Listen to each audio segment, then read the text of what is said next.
Қайырлы күн, құрметті қонақтар, қадірменді көрермендер. Жайық Бектұров атындағы облыстық жасөспірімдер кітапханасының ұйымдастыруымен Қазақстан Республикасының президенті Қасым-Жомарт Тоқаевтың «Тәуелсіздік бәрінен қымбат» атты мақаласы аясында 31 мамыр саяси қуғын-сүргін және ашаршылық құрбандарын еске алу күніне арналған «Зұлмат жылдар қасіретті» атты тарихи-танымдық іс-шараға қош келдіңіздер. Бұл шара жастардың отанға, елге деген сүйіспеншілігін және патриоттық сезімін арттыру, ұлтжандылық, адамгершілікке тәрбиелеу, тоталитарлық және сталиндік репрессия жылдары жазықсыз жала құрбандарын еске алу, рухтарына тағзым ету мақсатында өткізіліп отыр. Өткен 20 ғасыр қазақ халқының тарихында қасіретті оқиғалармен есте қалғанын біз білеміз. Сол оқиғалардың ішінде мың өліп, мың тірілген, халқымыздың басынан өткен 20-40 жылдар ауыр да азапты кезең болды. Болашаққа нық қадам басу, тәуелсіздігіміздің берік болуы үшін өткен ауыр нәубет жылдарын оқиғаларын есте сақтау өте қажетті іс деп білеміз. 1997 жылы елбасы Назарбаевтың жарлығымен 31 мамыр саяси қуғын-сүргін құрбандарын еске алу күні ретінде белгіленді. Аға буын ұрпақтың тарихы мен олардың тәлкекке толы тағдыры туралы жадымызда сақтау біздің адамгершілік парызымыз және осынау сұмдықтан қайталануына біздің ешқашан жол бермейтінімізге кепіл болады. Бүгінгі онлайн іс-шараға арнайы ғалым тарихшыларымыз, журналистерді шақырғалы отырмыз. Шараның тақырыбы бойынша әңгіме қозғайтын, өз ойларымен бөлісетін қонақтарымызбен таныстыруға рұқсат етіңіздер. Гүлнұр Шаймерден Төлепбергенова, экскурсия жетекшісі, саяси қуғын-сүргін және тоталитаризм құрбандарының Алжир мемориалды мұражай кешенінің Алжирдағы азап шеккен аналар виртуалды экскурсия өткізеді. Елдос Нұсыпұлы Тоқтарбай, алаштанушы, балалар жазушысы, әдебиет сыншысы, Қазақстан Республикасының үкіметінің дарын мемлекеттік жастар сыйлығының лауреаты, Нұр-Сұлтан қаласы. Сәуле Сүйіндік қызы Қасымова, тарих ғылымдарының кандидаты, Қарағанды техникалық университетінің Қазақстан тарихы кафедрасының доценті. Зауреш Ғалымжанқызы Сақтағанова, профессор, академик Ибни Бөкетов атындағы Қарағанды мемлекеттік университетінің тарих ғылымдарының профессоры. Шпанова Жанат Рымпылқызы, Бектұров атындағы Қарағанды облыстық жасөспірімдер кітапханасының сирек кітаптар мен қолжазбалар және музей жәдігерлері бөлімінің кітапханашысы. Сонымен қатар осы шараға қатысушылар Қарағанды қаласының медициналық университетінің студенттері, Қарағанды қаласының болашақ жоғарғы колледжінің студенттері, Қарағанды қаласының гуманитарлық колледж студенттері, Қарағанды көлік технология колледжінің студенттері. Бүгінгі шараның алғашқы сөз кезегін Бектұров атындағы Қарағанды облыстық жасөспірімдер кітапханасының басшысы Каленова Нұргүл Қасымхан-қызына беруге рұқсат етіңіздер. Қайырлы күн, құрметті жастар, қонақтар. 20 ғасырдың 30-40 жылдарындағы жаппай саяси қуғын-сүргін миллиондаған адамға қайғы қасірет әкелді. Қазақ халқының көрнекті перзенттері жазықсыз жазаланып атылды. Олардың қатарында Әлихан Бөкейханов, Ахмет Байтұрсынов, Тұрар Ырысқұлов, Ораз Жандосов, Мағжан Жұмабаев, Сәкен Сейфуллин, Бейімбет Майлин, Ілияс Жансүгіров сынды біртуар ұлт зиялылары бар. Қатал тоталитарлық жүйенің барлық ауыртпалығын қазақ халқымен бірге жер аударылған неміс, поляк, корей, шешен, түрік, грек және де басқа халықтардың өкілдері көтерді.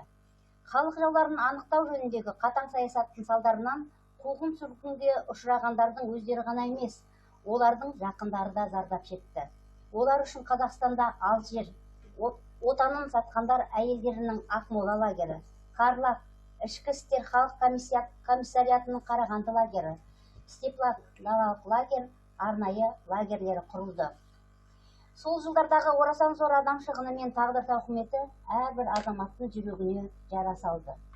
1997 жылы елбасы Нұрсұлтан Назарбаевтың жарлығымен 31 мамыр саяси қуғын-сүргін құрбандарын еске алу күні ретінде белгіленді. Тоталитаризмнен зардап шеккен көптеген ұлт өкілдері үшін қазақ жері құтты мекенге айналды. ата бабаларымыздан дарыған қайсарлық пен төзімділіктің арқасында қатаң сыннан өтіп, бір тұтас ұлт ретінде бірігуге мүмкіндік алдық. Сол бір қасіретті жылдарды есте сақтау бүгінгі және келер ұрпақтың басты парызы екендігі сөзсіз. Сондай-ақ мағынасы терең, танымдық әрі рухани тәрбие беретін бүгінгідей маңызды шараның жастар үшін пайдасы зор болары анық. Біздің бүгінгі іс-шарамызға қатысып, байланысқа шығып отырған, арнайы шақырылған қонақтарымызға және қолдау көрсетіп отырған баршаңызға зор алғысымды білдіремін. Келесі сөз кезегін бүгінгі іс-шарамыздың модераторы, тарих ғылымдарының кандидаты, Болашақ академиясының жалпы білім беру пәндер кафедрасының меңгерушісі Хасенов Еламан Балташұлына береміз. Рахмет. 31 мамыр бүгінгі күні бүкіл қазақ баласы көкірегін қарс қайырып, бір сәт күрсінетін күн. Өлгенге иман, өткенге салауат тілейтін күн. Қаскөй саясаттың қанқұйлы қассап қыспағынан қапыда опат болған қаншама қазақ баласын жоқтайтын күн екен біз білеміз. Қазақстандағы ұлы аштық қырғыны жайлы әңгіме екі өте маңызды ескертуде басталған жөн болар деп есептейміз. Кеңес заманында Қазақстанда екі рет аштық қырғыны болғанын айтамыз. Әрине, ең үлкен аштық қырғыны өткен ғасырдың 30 жылдары орын алды. Ол тарихта ұлы жұт ашаршылық жылдары деген атпен белгілі. Әлем тарихында мұндай көлемдегі трагедия ешбір халықтың үлесінде болған емес. Уважаемые участники, разрешите представить слово доктору исторических наук, профессору Карагандинского университета имени Букетова Сактарановой Зауреш Галанжановне с докладом «Голод в Центральном Казахстане в 1931-1933 годах. Причины и последствия».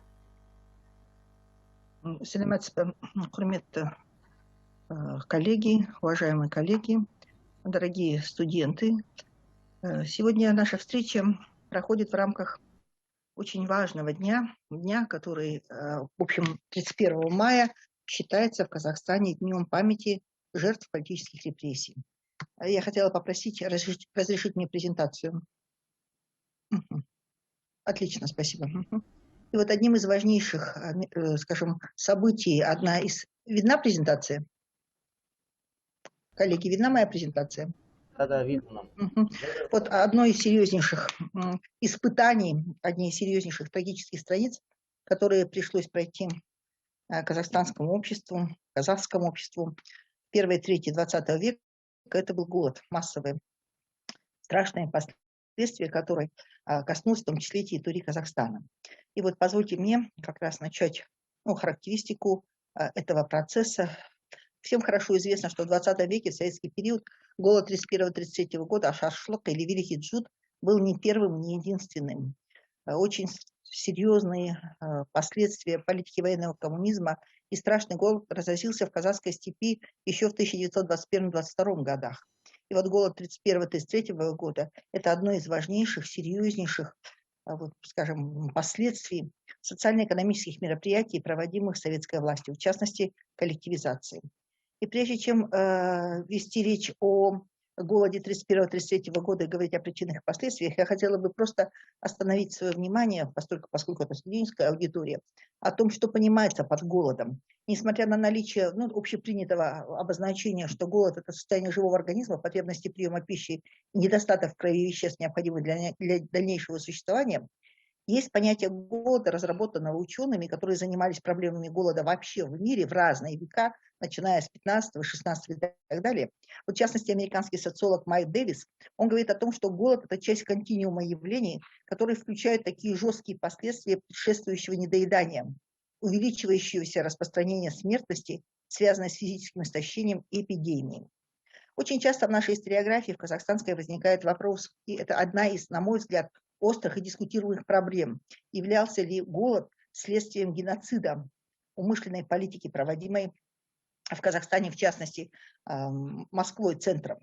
Под понятием геноцид, это греческий, латинский термин, понимают форму массового насилия, которое совершается, определяется ООН как действие, совершаемое с намерением уничтожить полностью или частично какую-либо национальную, этническую, расовую или религиозную группу таковую путем И вот понятие геноцид включает в себя несколько путей: убийство членов этой группы, причинение серьезных телесных повреждений и так далее, мер, рассчитанных на предотвращение деторождения и так далее.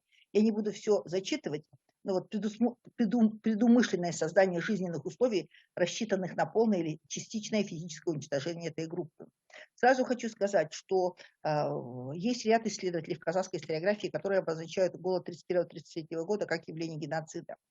Вот. В русскоязычной казахстанской историографии термин геноцид используется реже.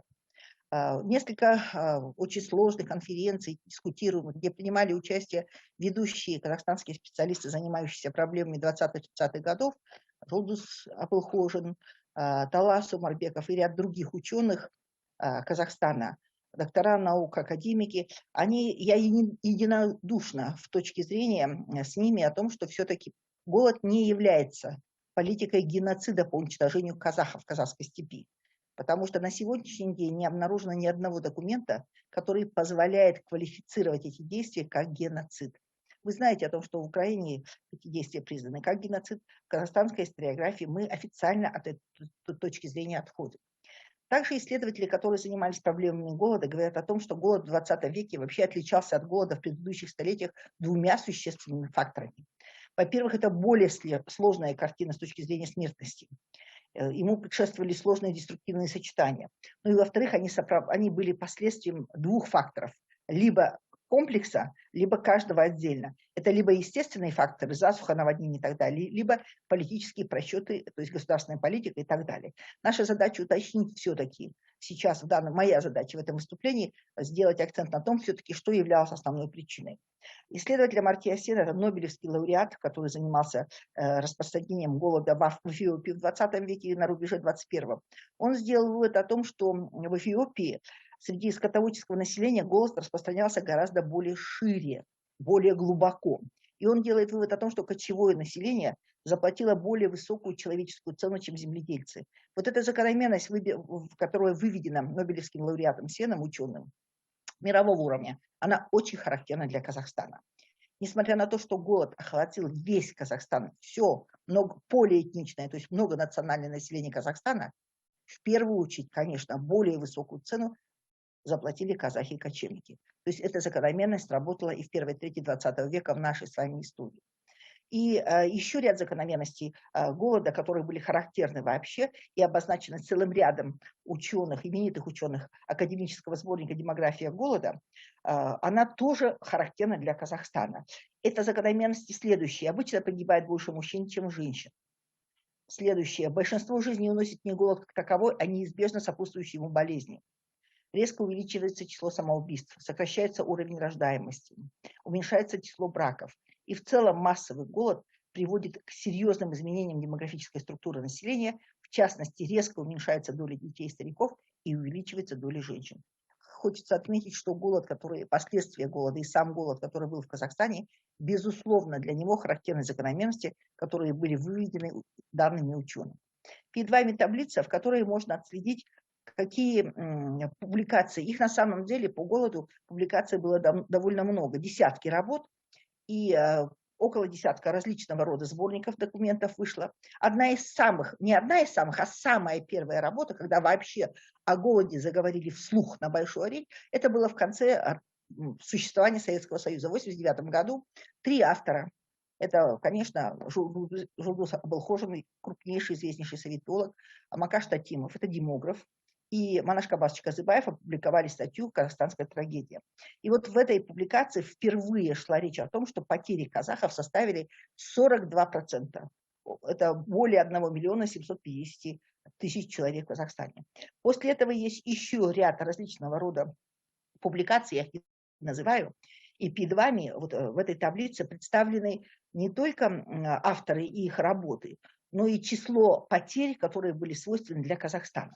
Талас Умарбеков называет цифру о том, что уменьшение сельских жителей, но речь не идет о казахах, речь идет о сельчанах, о сельских жителей Казахстана, большинство которых, конечно, составляли казахи. За голода произошло уменьшение общей совокупности сельчан более чем на 3 миллиона 379 тысяч человек. Но Талас Умарбеков не называет эту цифру как цифры потерь от смерти. это просто уменьшение, это в том числе миграции, откачевки, в том числе за пределы Казахстана, за пределы Союза и так далее. Если, и так, как вы видите, историография казахстанская достаточно обширная, но я хочу сказать, что, несмотря на достаточно кажущиеся разработанность, на самом деле эта тема не исследована до конца, здесь очень много пробелов, например, не региональные аспекты, не точное количество умерших от голода людей, к сожалению, в отечественных, как и зарубежных исследованиях не отмечается. Я не буду останавливаться. Здесь перед вами список тех работ зарубежных, европейских, американских авторов, которые тоже занимались этой проблемой. Одна из свежих работ – это работа Роберта Киндлина «Сталинские кочевники» 18 года и Сары Камерон «Голодная степь, голодное насилие и создание советского Казахстана». Вот в целом европейские исследователи потери казахского населения от голода исчисляют от 1 до 2 миллионов. Итак, если мы с вами в целом перейдем к характеристике проблем, связанных с причинами историографии, сразу хочу отметить, что прежде чем характеристику, представленную на слайде о причинах голода в западной историографии, хочу сказать, что у нас причинами голода в нашей отечественной историографии я опираюсь прежде всего на работы 2 ученых. Это Жулдузбек Бекмаханович Абалхошин и Талас Омарбеков. Оба эти автора считают, что причиной голода Ашаршлыка 1931-1933 года стал комплекс причин.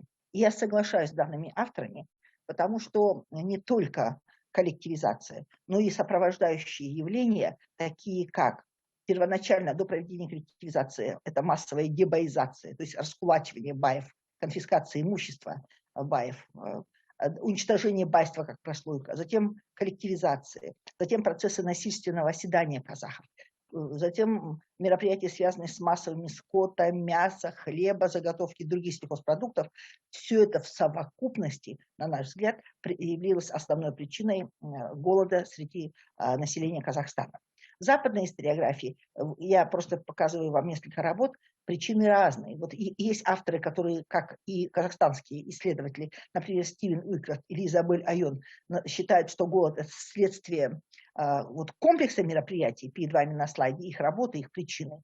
А есть авторы, которые считают, например, как итальянский ученый Никола Пинчола, они основным фактором, вызвавшим голод в казахской степи среди казахского населения, прежде всего называют масштабные скотозаготовки. Действительно, на самом деле, хотелось бы отметить, что уже в конце 20-х годов идет активная ориентация по увеличению площадей земель для распашки зерновых культур. И вот в выступлении наркома СССР Яковлева на 16-м съезде ВКПБ можно обратить внимание, что он говорит о том, что в Казахстане до 55 миллионов гектаров можно считать годными для посевов, из которых 36 миллионов расположены в северных областях. Если из этих 6 миллионов гектар годных для посева до 30% занять под пшеницу, то мы к концу пятилетки в одном только Казахстане получим около 10 миллионов гектар под пшеницей. Итак, выступление наркома Яковлева, наркома земледелия, послужила, скажем, такой центральной установкой, и, в общем, местное руководство, казахстанское руководство восприняло это как первоочередную задачу. Уже на 7-м съезде Советов Казахстана в апреле 1929 года нарком земледелия Токтабаев говорит: первая задача по расширению посевной площади, на которую мы должны сейчас обратить самое центральное наше внимание, это вопрос об оседании казахского населения. Естественно, что шла речь о создании колхозов и прежде всего зерновых колхозов, что являлось для того уровня абсолютно беспрецедентным и с абсурдным, скажем, решением, потому что аридные пространства Казахстана при том уровне развития производительных сил не позволяли отказаться от животноводческих колхозов, но тем не менее ориентация как центра, так и местных органов была на это. Турар Рыскулов, четко понимая о том, что эта задача поставлена, предупреждает и говорит о том, что на самом деле нужно опасаться вот такого рода масштабных распашек, но предупреждения авторов ни к чему не привели.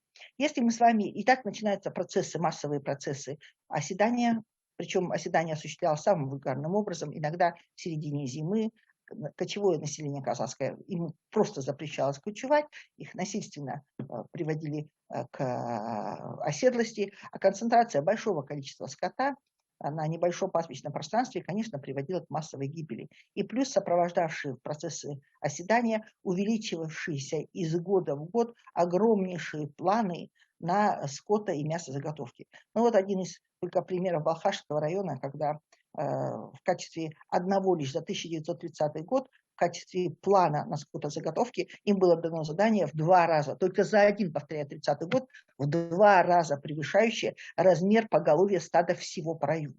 Естественно, что это не могло не дать своих последствий. И вот в качестве одного из примеров демонстрация того, как идет процесс массового уничтожения скота в результате этих акций, как я сказала, массовый скота, массовые мясозаготовки, оседание, плановое оседание, синтеризация, которая совершенно не имела никакой материально-технической базы. Перед вами таблица количества скота в Каркаринском районе. И прежде чем проанализировать эту таблицу, я хотела вам напомнить уже хорошо известные хрестоматийные цифры, что если в середине 20-х годов в Казахстане имелось поголовье, считываемое около 45 миллионов голов, то к середине 30-х годов их осталось около 4,5.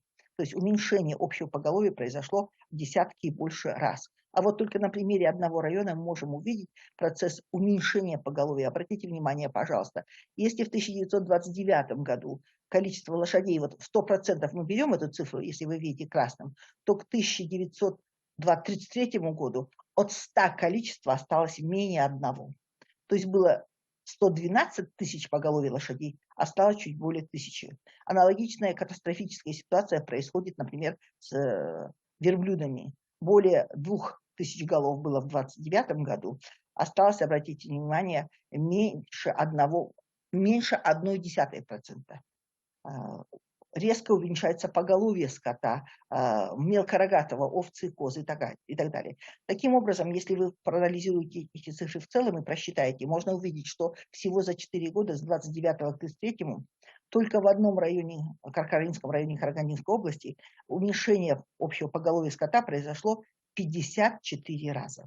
А если рассматривать по видам скота, то цифры еще более ужасающие. Уменьшение количества лошадей в 112, крупный рогатый скот почти в 22 раза, верблюды в 35, овцы в 65 раз.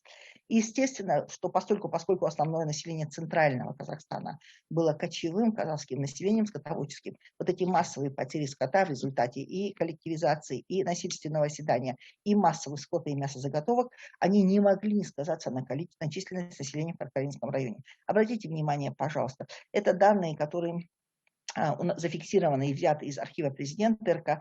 В 1930-м, к сожалению, нет цифр, которые указывают эти данные по 29 году, по 28-му, но можем сравнить с 30-м годом. В 1930 году численность хозяйств в Каркаринском районе составляла хозяйств, не людей, но около 50 400. К 1933 году этих хозяйств осталось 2711. То есть из 100% чуть более 5%. Сразу хочу сказать о том, что мы, к сожалению, не знаем, в связи с чем произошло уменьшение численности. Смерти ли это были только? Безусловно, что не только смертность. Огромное количество откачевок было характерно для этого региона. Мы сейчас работаем по проекту, и, к сожалению, я вынуждена констатировать, что эти данные есть, но они не точны. Я уже более подробно расскажу о нашем проекте и скажу, к чему это привело.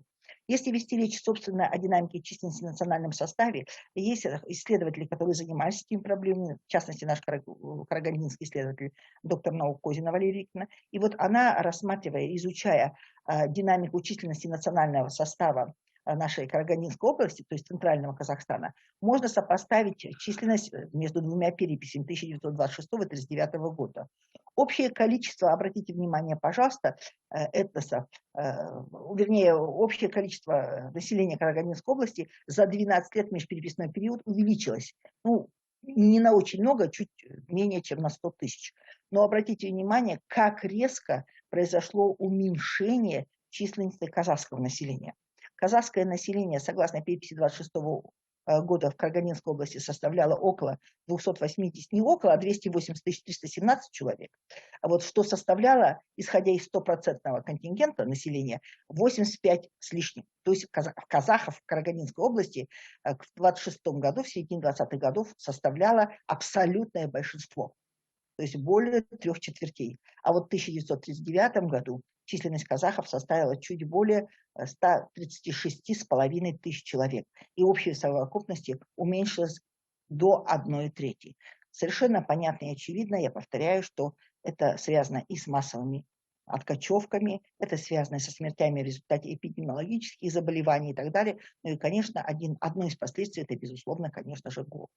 Сразу хотела сказать о том, что сейчас в Карагандинском университете ведется работа по проекту в 2021 году, которая так и называется «Голод 1931-1933 года в Центральном Казахстане. Причины и последствия по материалам архивов воспоминаний».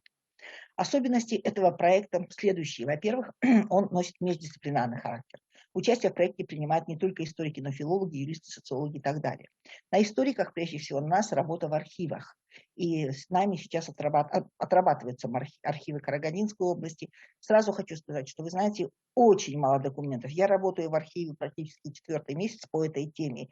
И найдены единицы, не страницы, а единичные материалы, просто по 2-3 предложения, из чего мы делаем вывод, во-первых, либо официальная статистика, официальные материалы архивов, в частности, нами рассмотрены материалы и партийных документов, и облсполкома, не упоминается. Вообще слово «год» практически не упоминается вообще.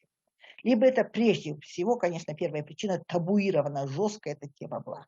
То есть не упоминали наличие голода даже на официальных совещаниях. Если упоминали, не остались материалы. Вторая причина, по всей видимости, силовые структуры очень хорошо почистили архивы. Потому что, например, есть вопросы на заседании облсполкома и горосполкома, в частности, Караганды. Кстати, до 1936 года Караганда не являлась областным центром, областным был центром Петропавловск. Но вот в материалах горосполкома в 1932-1933 году есть вопросы о положении Караганды. Я, конечно, рассчитывала и надеялась, что, обсуждая вопросы катастрофического состояния в Караганде, будет вестись речь о том, что люди заполонили, голодные, обездоленные, истощенные голодом люди заполонили Караганду, пытаются устроить на работу. Вы знаете, нет материалов. Вот просто заслушан доклад Галюдова, ни доклада, ни обсуждения. То есть понятно, что материалы архива хорошо почистили. И филологи принимают участие в данном проекте, собирая отзывы. Я сразу хотела обратиться к вам, уважаемые коллеги, дорогие студенты. Если у вас в семье, в семейных архивах, в семейных воспоминаниях, в семейных легендах сохранились те или данные от ваших бабушек и дедушек о том времени, когда они рассказывали вашим родителям или вам о том, что происходило, мы очень просим вас на Фейсбуке, в Инстаграме, Каргу есть обращение к гражданам. Пожалуйста, пришлите эти воспоминания, они тоже будут опубликованы. И одна из задач сбора архивных документов, я повторяю, я сказала, что сбор воспоминаний, к этой работе привлечены студенты Каргу, и мы будем пытаться реконструировать отдельные семьи Центрального Казахстана. Естественно, что это очень и очень важно. И по результатам этого проекта будут подготовлены материалы. Вот если, в общем, вести речь, на ком лежит ответственность за этот шашлык, страшнейшее, катастрофическое событие. Причем самое парадоксальное в том, что в мирное время этот голод унес в Казахстане большее количество жителей, чем, например, последствия Второй мировой войны. На наш взгляд, безусловно, это не официальная точка зрения, это собственная авторская позиция. Ответственность за шашлык лежит на тоталитаризме, в первую очередь на тоталитаризме, на том режиме, который существовал в советском государстве как политическая система. Вторая группа ответственных, на мой взгляд, личная ответственность лежит на Сталине как генеральном секретаре.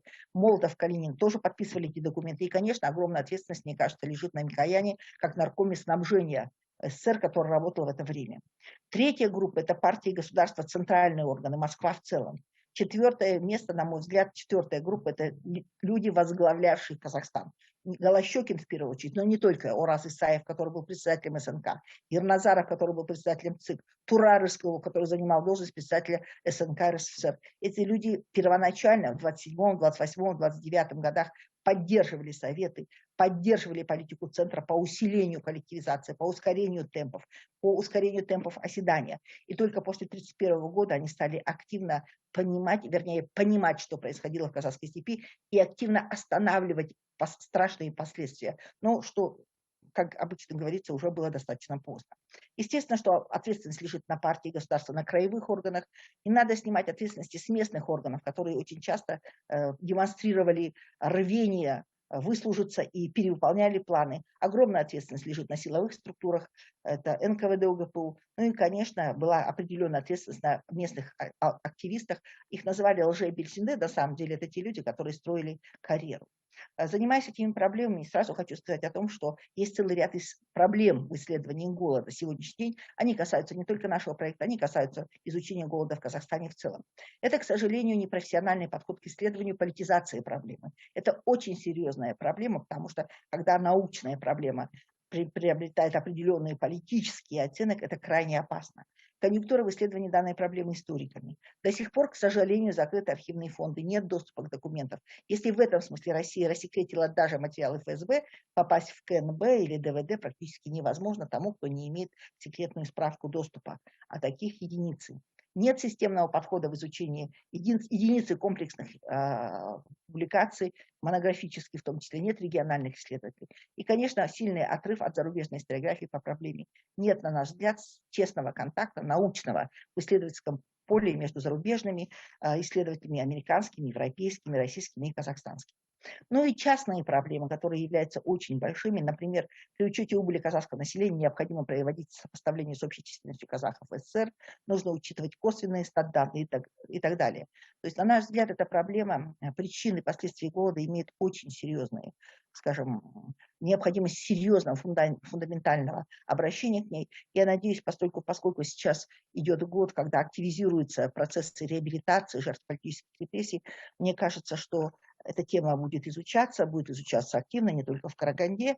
Я надеюсь на то, что вот ваше молодое поколение, может быть, тех, кто станет в будущем, изберет в своей профессии историю, тоже будут обращаться к этой проблеме, ну или в крайнем случае примут участие в нашем проекте, интересуясь у своих родственников, сохранились ли воспоминания об этих страшных событиях в ваших семьях. Благодарю за внимание. Я надеюсь, что я не очень использовала активно лимит, не слишком превысила лимит. Большое спасибо, Зауреш Ғалымжановна, за очень интересный, содержательный доклад. 20 ғасырдың саяси қуғын-сүргінін мыңдаған жазықсыз адамдардың қаны мен көз жасын тарихымыздың шерлі беттерінен бірі болып саналады. Әкімшілік жазалаушы жүйе еңбегін сәбиде, еңкейген кәрінде, болмысы нәзік әйелді аяған жоқ. 20 ғасырда қазақ ұлтты тартқан ең ауыр зардап осы зұлматты жылдармен байланысты. 1931-1933 жылдың ашаршылығы миллиондаған қазақтың басын жұтқанын біз жақсы білеміз. Сонымен қатар ашаршылық жылдарынан кейін 1937-38 жылдары саяси репрессиядан қазақтың бетке ұстар қаймаған қынадай қырып салды. Қызыл Кеңес империясының қаны тамған заманда елімізде 20-дан астам лагерь жұмыс істегенін айта кету керек. Оларда 800 мыңнан астам асыл азаматтардың азап шекті. 37-38 жылдары аралығында 103 мыңнан адам қуғындалып, 27 мыңнан астам ату жазасына кесілген. Қазақтың қамын ойлаған ұлт еркелерінің жөнсіз жала жабылып, аяусыз атылып, итжеккенге айдалса, ал олардың отбасыларын қуғындалып, лагерге қамалды. Ардақты арыстарымыздың әйелдері мен балалары Алжир, Ақмоладағы отан сатқан әйелдердің лагерінде деп азап шекті. 20 мыңға жуық әйел қамалып, олардың 7 мыңнан астамы азап түрмесінде көз жұмды. Солардың ішінде Сәкен Сейфуллиннің, Бейімбет Майлиннің, Жұмат Шаниннің, Санжар Асфендияровтың, Темірбек Жүргеновтың, Тұрар Рысқұловтың, тағы да басқалардың әйелдері мен қарындастары, аналары болды. Ендігі сөз кезегін Ақмола облысы, Целиноград ауданы, Ақмола ауылының саяси қуғын-сүргін және тоталитаризм құрбандарының Алжир мемориалдық мұражай кешенінің қызметкері Гүлнұр Шәмерденқызы Төлепбергеноваға береміз. Сөз кезегі өзіңізде. Гүлнұр Шәмерденқызы Төлепбергенова бар ма?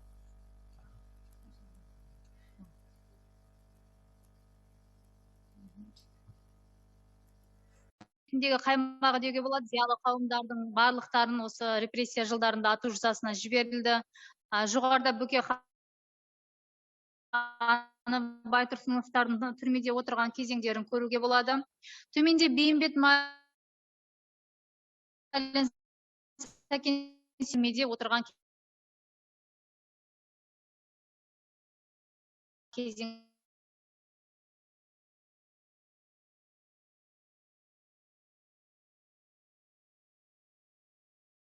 түрмеге түскеннен кейін әбден ұрып жылдар басы төменге салып салбырап тұрған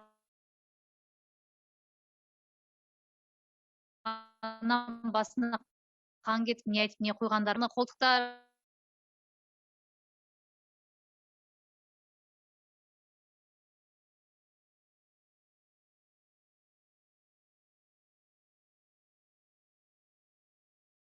қолтықты байлаған сайын күйіп кейін жара болып ойылатындай дәрежеге жеткен. Мына осы зиялы азаматтарымыздың неліктен өткен Сталин айтқан дейді, қазақтар автономия сұрайды. Неліктен береміз? Яғни тілі жоқ, өнері жоқ, діні жоқ дегендей. Не сонда бұны біз неге өнерлі емеспіз? Өнерімізді көрсетеміз дегендей Жүргенов осы қаншама өнерпаз кісілерді алып осы Мәскеуге аттанады. Жұмат Шанин ол кездерде режиссер болған, әйелі Жанбике актриса болған кісі. Жолда кетіп бара жатқанда бұл кісілердің кішкентай баласы шетінеген екен. Сондай қасындағы үлкен кісілер сендер елге барыңдар, балаларыңдар дегенде қазақтың өнері менің баламнан да жоғары деген екен. Міне кішкентай баласын жолда мұсылманша жерлеп, әрмен қарай өнерін көрсетуге кете берген. Сондағы Жанбикенің мықтылығы, ананың мықтылығын содан да көруге болады. Ол еңіреп баламнан айырылдым деп жоқтап отырған жоқ. Ол кісі өнерімен сахнада көрсеткен екен дейді. Міне сонымен қатар Меңдешев, ашаршылық кезінде көптеген балаларды балалар үйіне орналастырып қайтыс болған кісілердің барлығын жерлеуге бұйырған болатын дейді. Және де бірінші банкир Тұсманов 27 жылдары Қазпромбанк, кейін Туранәлембанк деген естеріңізде болса, мұны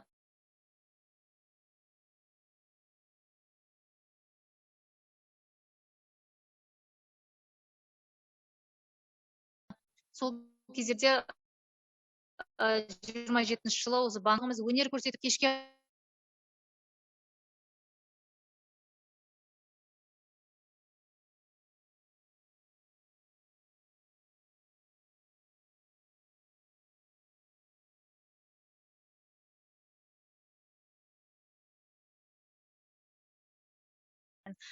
бұл кісілер енді мынау витрина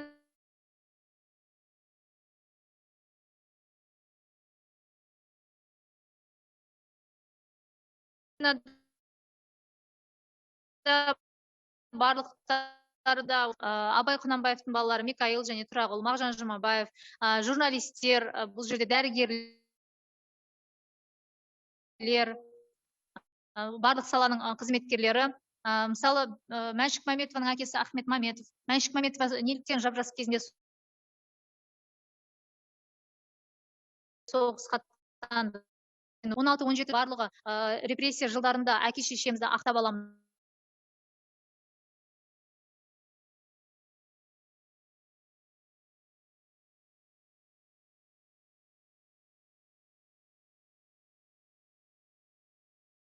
Жұмыс жасап, осы қуғын-сүргін құрбандарын іздестіру жұмыстарымен айналысамыз. Міне соның бірінде мысалы Мұхит Білялов деген кісі ешқандай білімі жоқ, сауаты жоқ, бірақ соның өзінде де бір басшыны кекеткен үшін тұтқынға түскен болатын дейді.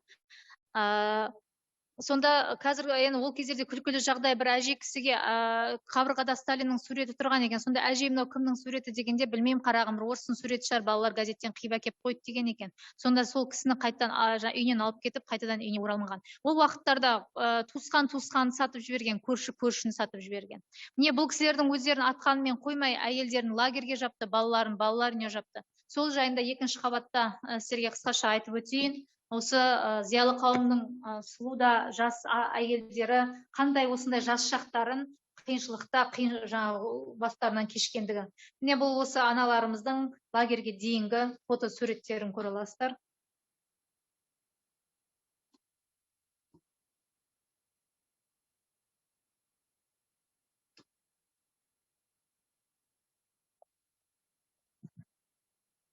Алдарыңызда темір құрсау, темір тордың арғы бетінде бостандық аңсаған әйелдердің, ер кісілердің қолдарын көруге болады. Тергеу изоляторының есігі, түп нұсқа, сол кездердегі түрменің есігі. Негізінде бұл кісілердің әйелдерін алдап әкелді, сіздерді күйеулеріңізге алып барамыз деп, сонда әдемі киімдерін киіп келген аналарды осындай тергеу изоляторына әкеліп қамаған болатын. Күйеулеріңнен бас тарт дейді. Олардан бас тартсаңдар бостандыққа шығарамыз деп алдау сөздер айтады, бірақ ешқайсысы бас тартқан жоқ. Олардың ешқандай күнәсі жоқ деді. Халық үшін, ел үшін қызмет жасады деп. Сол үшін де ол кісілерге 5 жыл, 8 жылдан 10 жылға дейін бас бостандығынан айырған болатын. Біздің мұражайымыздың жанында үлкен вагон бар. Бұл сол 27 жылға жасалынған вагон, түп нұсқа. Мына осындай вагондармен сыртынан қарағанда жүк тасуға арналғанмен, сол кездердегі әйелдерді, адамдар тасыған вагон болатын. Бір вагонға 70-ке дейін адам тиеді. 10 күн жүретін жолды 2 айға дейін жүріп, мына осы алдарыңызда Алжир диорамасы қыс және жаз мезгіл көрсетілген осы аумаққа әкеп әйелдер басында өздері әдемі киімдерін киіп келген қарды дейді кей кездерде жеңіл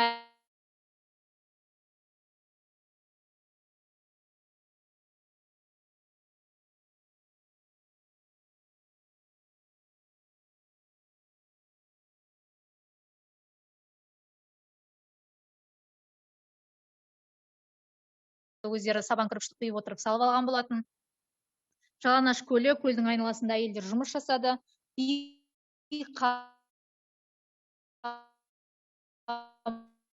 Мына осы бір күнде бір әйел 40 бау қамыс ору керек. Суға түсіп кетіп жатқан әйел бейнесі көрсетілген. Бұл жерде Уазипа Күленова.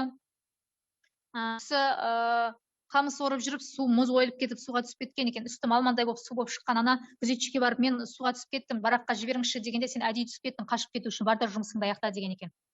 Сонда үсті су киіммен дейді, қамысын орып жүрген ана денесіне мұз болып жабысып, есінен танып құлаған екен. Тілдері бөлек болғанмен жандары бірде. Аналар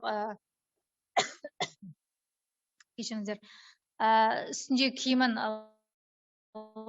қамысты өртеп, бараққа сүйреп әкеп, қамысты өртеп жағып отырып, үстіне киімін жібітіп барып алған дейді. Алла берген жаспен ол кісі лагерден шыққанның өзінен 97-ге барып қайтыс болды 2010 жылы. Және де жаз мезгілдерінде талдар екті, каналдарды өз қолы. Қыс кезінде бір үш қазақ әйелін дейді, мына бір бұзау төлдейтін болып күзетке отырғызып кеткен екен. Сонда шаршаған бір-бірінге сүйкенгенге ұйықтап кеткен. Таңертең келсе, сиыр жаңа төлдеп бұзау қатып қалған. Сонда үш әйелді ешқандай сөзсіз атып тастаған. Денелерін жолдың жиегіне тастаған. Тілдері жаңа бір баракта отырып құрбы болып кеткен. Аналар жаңа көмусіз далада жатқан әйелді жаңа құрбы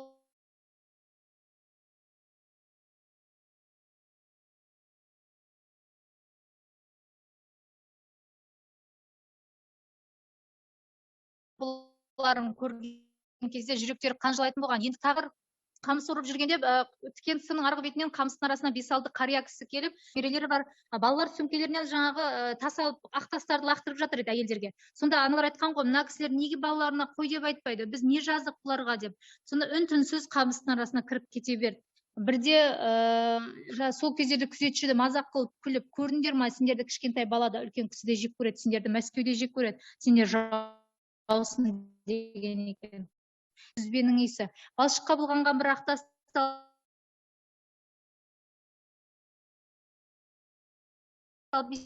кесе өте керемет. Міне осындай тастардың барлығын жиып алып бараққа келіп қазақ әйелдеріне көрсеткен екен. Бұл не нәрсе? Өте керемет иісі деп. Сонда бұл қазақтың ұлттық тағамы құрт деген екен. Қаншама аналар сол жерде құрттың дәмін татып, қазақ халқына рахметін айтқан екен. Сіздер ма? Алдарыңызда тігін шеберханасы, тігін тігіп отырған әйел бейнесі, бір шамның көзімен отырып киім тіксе, кейін соғыс басталғанда соғыстағы кісілерге киімдерін тігіп отырған уақыттарда жоғарыда мылтықпен кезеніп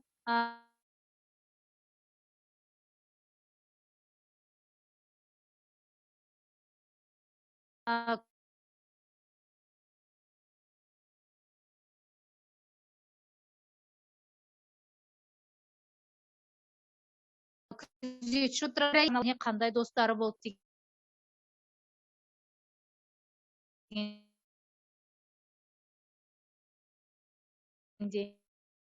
Лагерде бұл кісілерге күзетшілердің иттері де жемейтін дейді. Барактың бір бөлмесі 2 қатарлы ағаш төсек.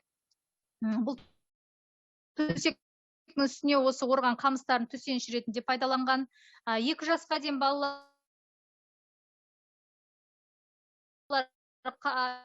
қасында болды, 3 жастан кейін балалар үйіне алып кетіп отырды, тізесін бүгіп қана жатады екен. Біреуінің аяғы талса, барлығы бір жағына қарай тұрып ауысып отыратын болған. Ішінде өте тығыздығы адамның мұны содан көруге болады. Қабырғадағы суретте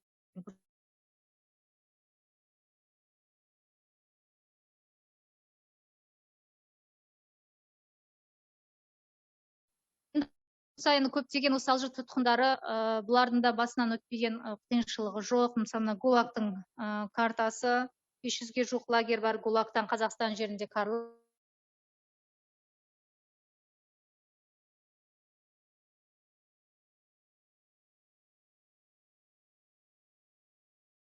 Лактарайда имараты өздеріңіз де білесіздер, билігімен кейін осы планды сызған болатын. Негізгі барактары мына ұзыннан ұзақ.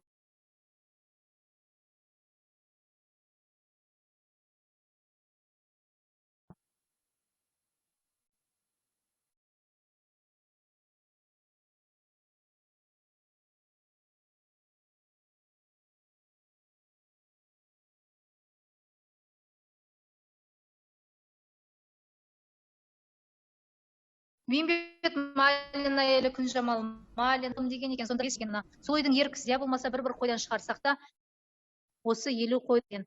Сол ауылдың ер кісілерінің арқасында бұл кісінің аха. Рахмет, мынау техникалық жағдайға байланысты дыбысыңыз үзіліп тұр. Иә, қайта. Сіз енді соңғы сөзіңізді нетсеңіз айтып, қорытындылаңызшы, мынау бізге өте нашар естіліп тұр.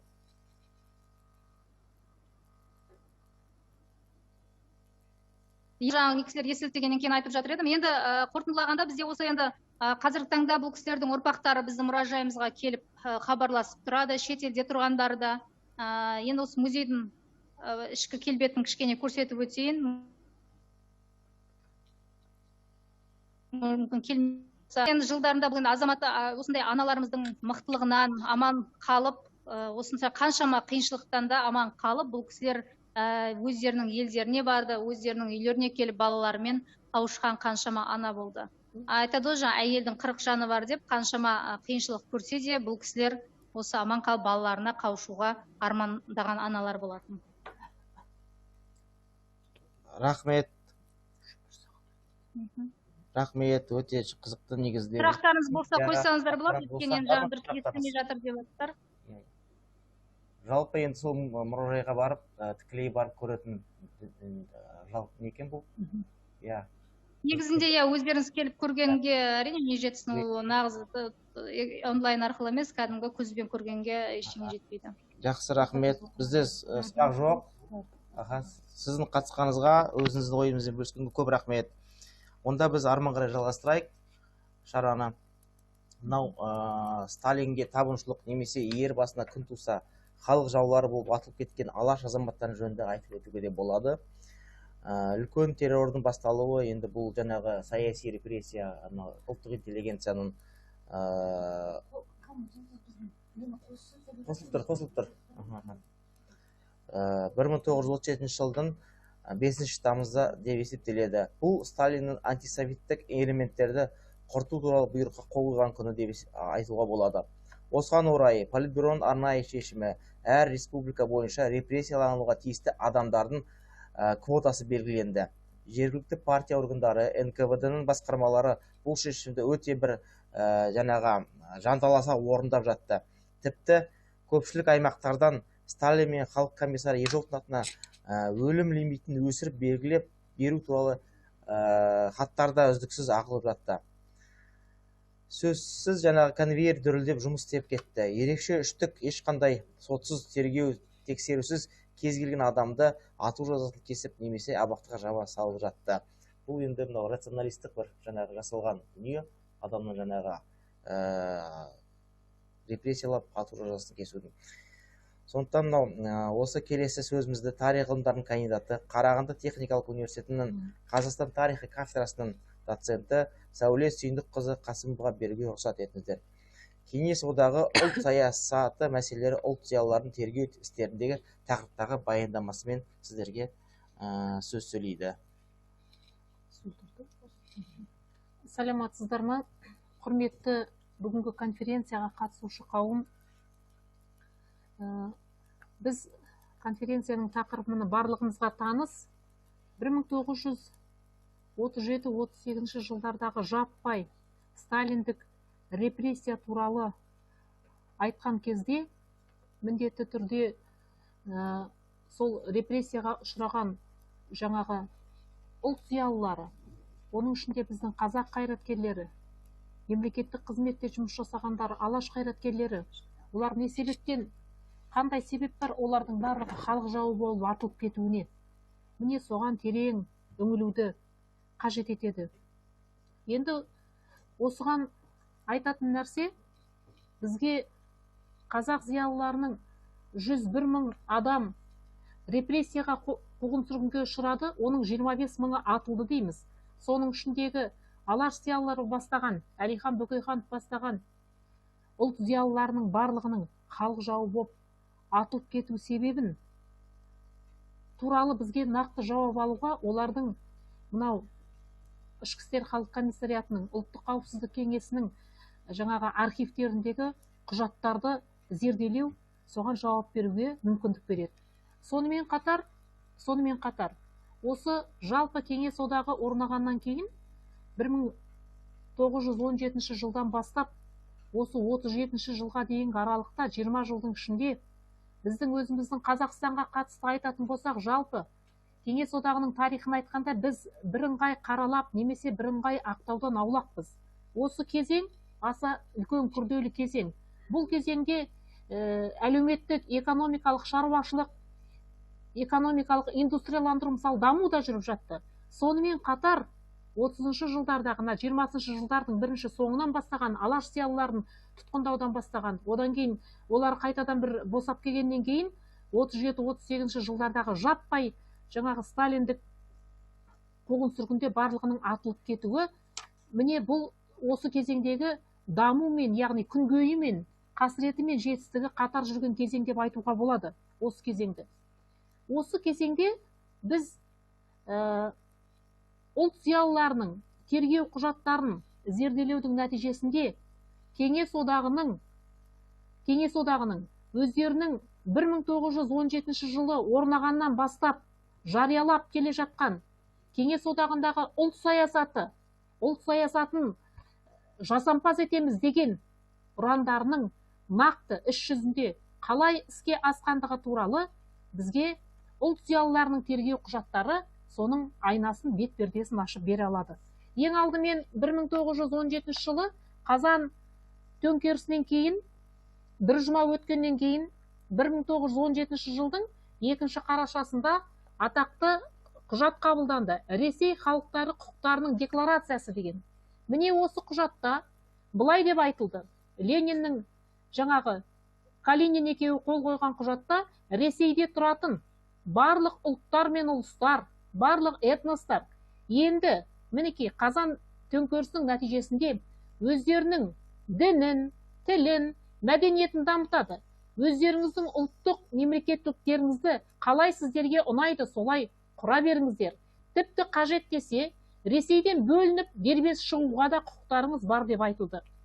Алайда осы өздерінің құжаттағы, Ресей халықтарының құқықтарының декларациясындағы құжаттағы осы айтылған үлкен мағынасы бар пікір, жаңағы үндеу шын мәнінде орындалған жоқ.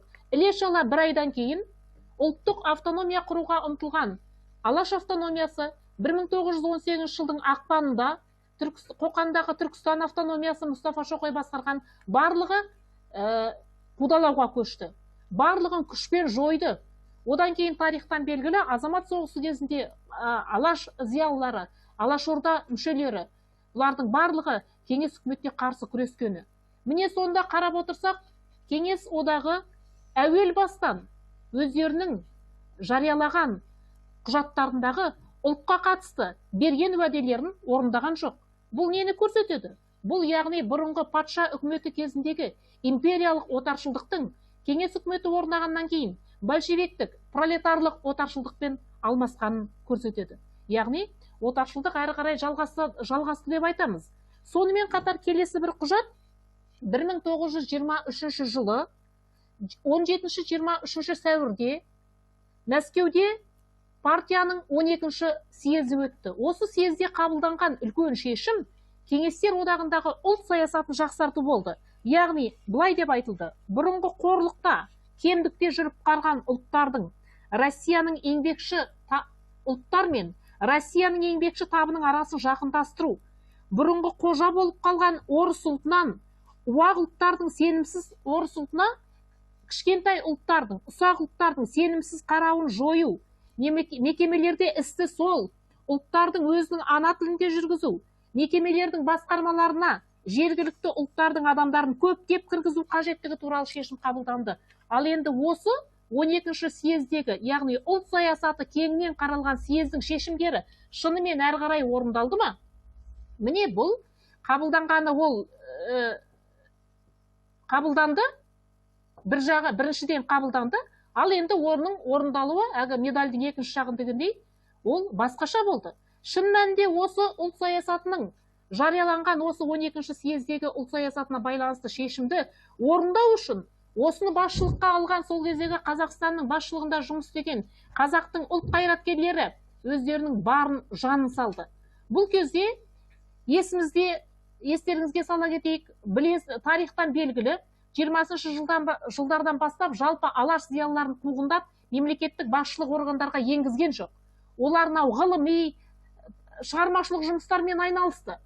Ал енді орнына келген, коммунист болып келген, коммунистік партия қатарына өткен ұлт зиялылары, біз оны большевик екен деп, коммунист екен деп бір жола, бір қазақ халқына кері қызмет етті, қазақ халқына бір сатқындық жасады деп айтпаймыз. Солардың ішінде әрине олардың шоғыры өте көп. Алайда, мысалы, Нығмет Нұрмақов, Сұлтанбек Қожанов, Жағыпар Сұлтанбеков, Смағұл Сәдуақасов, жаңағы тағы да басқа Сәлімгерей Қаратілеуов, міне осындай ұлт зиялылары, бұлар алаш зиялыларының салып беріп кеткен ұлттық мүддені жүзеге асыруда өздерінің барын жүргізді. Бар еңбегін тер төкті. Мысалы, қазіргі тілмен айтсақ, сол кезде 4 жыл Қазақстан үкіметін басқарған Нығмет Нұрмақов бастаған осы жаңағы зиялылар, қазіргі демократиялық қоғамның тілмен айтқанда, Голощекин бастаған өлкелік партия комитетінің хатшысы Голощекин мен оның төңірегіне Мәскеудің отаршылдық саясатын жүргізіп отырған саясатқа қарсы оппозициялық топ болды. Ал сонда біз мынау Ресейдегі Ресей Федерациясы Федералды қауіпсіздік комитетінің орталық архивінде Нығмет Нұрмақовтың тұтқындалуына байланысты, соның тергеу ісіне байланысты құжаттармен танысқанда мынадай мәселелерге көзіміз жетті. Яғни, не үшін ұлт зиялыларына халық жауы деген жаңағы айып тағылды. Өйткені ұлт зиялыларының барлығы, олар жаңағы кеңес үкіметінің тек қана сөз жүзінде жариялаған. Олар, оказывается, сөз жүзінде ғана жариялады. Шын мәнінде қазақ халқына, басқа да өзбектерге, әзірбайжандарға, татарларға өздерінің ұлттық мүдденің бағытында, ұлттық мүддені бірінші қойып, сол бағытта дамытуға мүмкіндік берген жоқ. Оған мәселен Қазақстандағы 20-шы, 26-шы, 28-шы жылдарда жүргізілген жаппай жерге орналастыру саясаты. Осы кезде ұлт зиялыларының жаңағы Сұлтанбеков, Смағұл Сәдуақасов, Нығмет Нұрмақов барлығы Қазақстанға жаңадан қоныс аударуды жүргізгісі келді Мәскеу. Міне соған қарсы болды. Алайда олар жеңіліске ұшырады. Сталин бастаған кеңес үкіметінің басшыларының өзі 27-ші жылдан бастап, 28-ден бастап Қазақстанға жаңа басқа ұлт өкілдерін қоныс аударуды жүргізді, сендерде жер көп деп. Міне сол кезде одан кейін іле-шала Қазақстандағы бай ауқаттыларды тәркілеу жүрді. Сол кезде қазақ зиялылары тағы да қарсы шықты. Қазақстанның жері ешқандай егіншілікке келмейді. Қайтадан жаңадан қоныс аударатындар олар егін өсірумен айналысады. Ал Қазақстанда егін өсіретін жер тек қана Қазақстанның солтүстігінде 80% деп кәдімгі ғылыми дәлелденген Швецов деген, Сириус деген ғалымдардың дәлелдеуімен жерге түсетін ылғал 3 қана миллиметр ол Қазақстанның солтүстігінде. Сондықтан Қазақстанның жері мал шаруашылығына өсіруге ғана қолайлы, ендеше жаңадан қоныс аударуға жер жоқ деп қарсы шыққан. Міне одан кейін жаңағы байларды тәркілеу. Онда да қазақ зиялыларының айтқаны қазақтың бай ауқаттылары, олар ешқандай тап болып кедейлерді қанаған емес. Қазақ кедейі қайда барады? Қазақтың негізгі шаруашылығы, мал шаруашылығы, ол тек қана малмен өркендейді.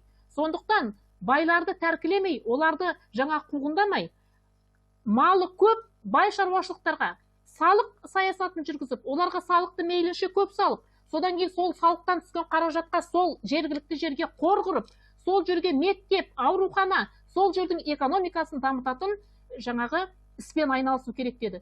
Міне осындай жағдайлардың барлығы Мәскеу біліп отырды да қазақ зиялыларының қарсылығын, қазақ зиялыларының тегеурінді көрсеткен қарсылығын құжат болып хатталып 1937 жылдары бәрінің алдына жайып салды.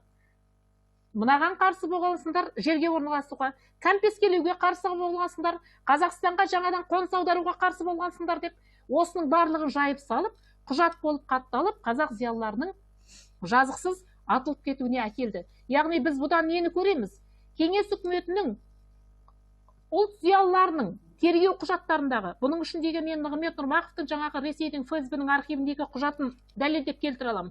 Одан кейін Тұрар Рысқұловтың сол ФСБ-ден алынған, кейіннен Лубянка деген үлкен жинақтарда шықты, сол кісінің тергеу протоколдары бар. Рысқұловтың, одан кейін Сұлтанбек Қожановтың тергеу протоколдарынан үзінділер жарияланды жинақтарда. Міне осыларға қарап отырғанда, ұлт зиялылары, қазақ зиялылары ұлт мүддесін қорғаған.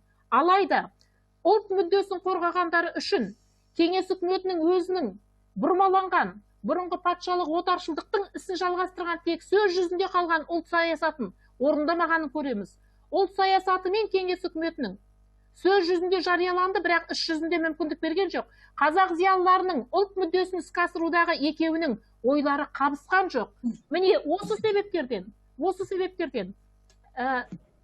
қазақ зиялыларының жаппай атылып кетуіне ұлттың қаймағының, олардың кеудесін зеңбірекке оққа тосқанмен бірдей өзінің ұлтының мүддесін қорғағандық еді. Одан кейін тағы бір жаңа мынау тарих, осы репрессияға байланысты айтылатын мәселелерде жаңалық деп мен айтқым келеді.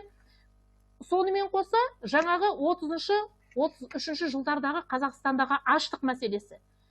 Ұлт зиялыларының тергеу құжаттарында мынау Қазақстандағы ұлт зиялыларын барлығын 37 жылы жаппай террорда қосақтап, тізбектеп жаңағы атуға, біріншіден олардың лидерлері, олардың жетекшілері деп Мәскеуде қызмет істейтін Нығмет Нұрмақовты, Тұрар Рысқұловты, Әлихан Бөкейханов үйқамақта болған, одан кейін Сұлтанбек Қожанов, міне соларды негізгі көшбасшы қылып алды. Себебі олар кезінде Қазақстанда жұмыс істеген, одан кейін Мәскеуге ауысып, Мәскеуде сол мәселен Тұрар Рысқұлов РКФСР Халком кеңесі төрағасының орынбасары қызметін атқарды. Сұлтанбек Қожанов біраз уақыт сонда жұмыс істеді. Нығмет Нұрмақов бүкіл ресейлік орталық атқару комитеті президиумындағы ұлттар бөлімінің меңгерушісі болды. Сол Мәскеуде қызмет істеп жүрген кезде 30 жылдары Қазақстаннан кеткенімен Қазақстан олардың жүректерінде жүрді. Қазақстаным, қазағым деп сол Мәскеуде жүріп көптеген мәселелердің қазақтың пайдасына шешуіне күш салды.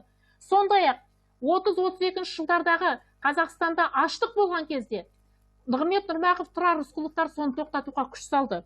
Сол өйткені мынау официально, ресми түрде Қазақстаннан халықтың қырылып атқандығы туралы Голощекиннен, содан кейін Қазақстан үкіметінің сол кездегі басшысы Ораз Исаевтан, Қазақ орталық атқару комитетінің төрағасы Елтай Ерназаровтан бірде-бір мәлімет түспеген. Керісінше, Мәскеуге түскен мәліметтерде мал басы аз, Қазақстан етті аз тапсырады дейді. Міне осындай тек қана мал басының азайып кеткен айтылады, ал адам шығыны айтылмайды. Ал адам шығыны туралы сол кездегі қазақ қызметкерлерінің Нығмет Нұрмақовқа, Тұрар Рысқұловқа Қазақстаннан барған, жаңағы іс сапармен Мәскеуге қызметпен барған Жағыпар Сұлтанбеков, Кәрім Тоқтабаев, жаңағы Әлкей Өтекин, Сәбит Мұқанов жазушы, міне осылар арқылы біліп отырған. Сөйтіп олар қазақ жеріндегі ашаршылықты тоқтатуға енді не істейміз? Қазақ мынау аштықтан көшкен, жан-жаққа босып атқан халықты дейді. Нығмет Нұрмақов айтады, мынау Ресейге көшсін дейді. Челябинск жаққа, мынау Қорған облысы жағына, Россияға көшсе, олар отырықшылықпен айналысады, орыстармен араласып кішкене аман қалады дейді. Сөйтіп барлық материалдарды жинап, жаңағы Сталинге айтуға материалдар жинайды. Тарихтан белгілі, Тұрар Рысқұловтың 1932 жылдың күзінде және 33 жылы Сталинге жазған атақты екі хаты белгілі, яғни Қазақстандағы ашаршылық жайлы. Енді қазіргі жаңа құжаттар Ресей Федерациясы жаңағы федералды қауіпсіздік қызметінің орталық архивіндегі Нығмет Нұрмақовтың тергеу құжаттарында Нығмет Нұрмақов 1931 жылы Сталиннің өзіне кіріп Қазақстандағы болып жатқан аштықпен таныстырған.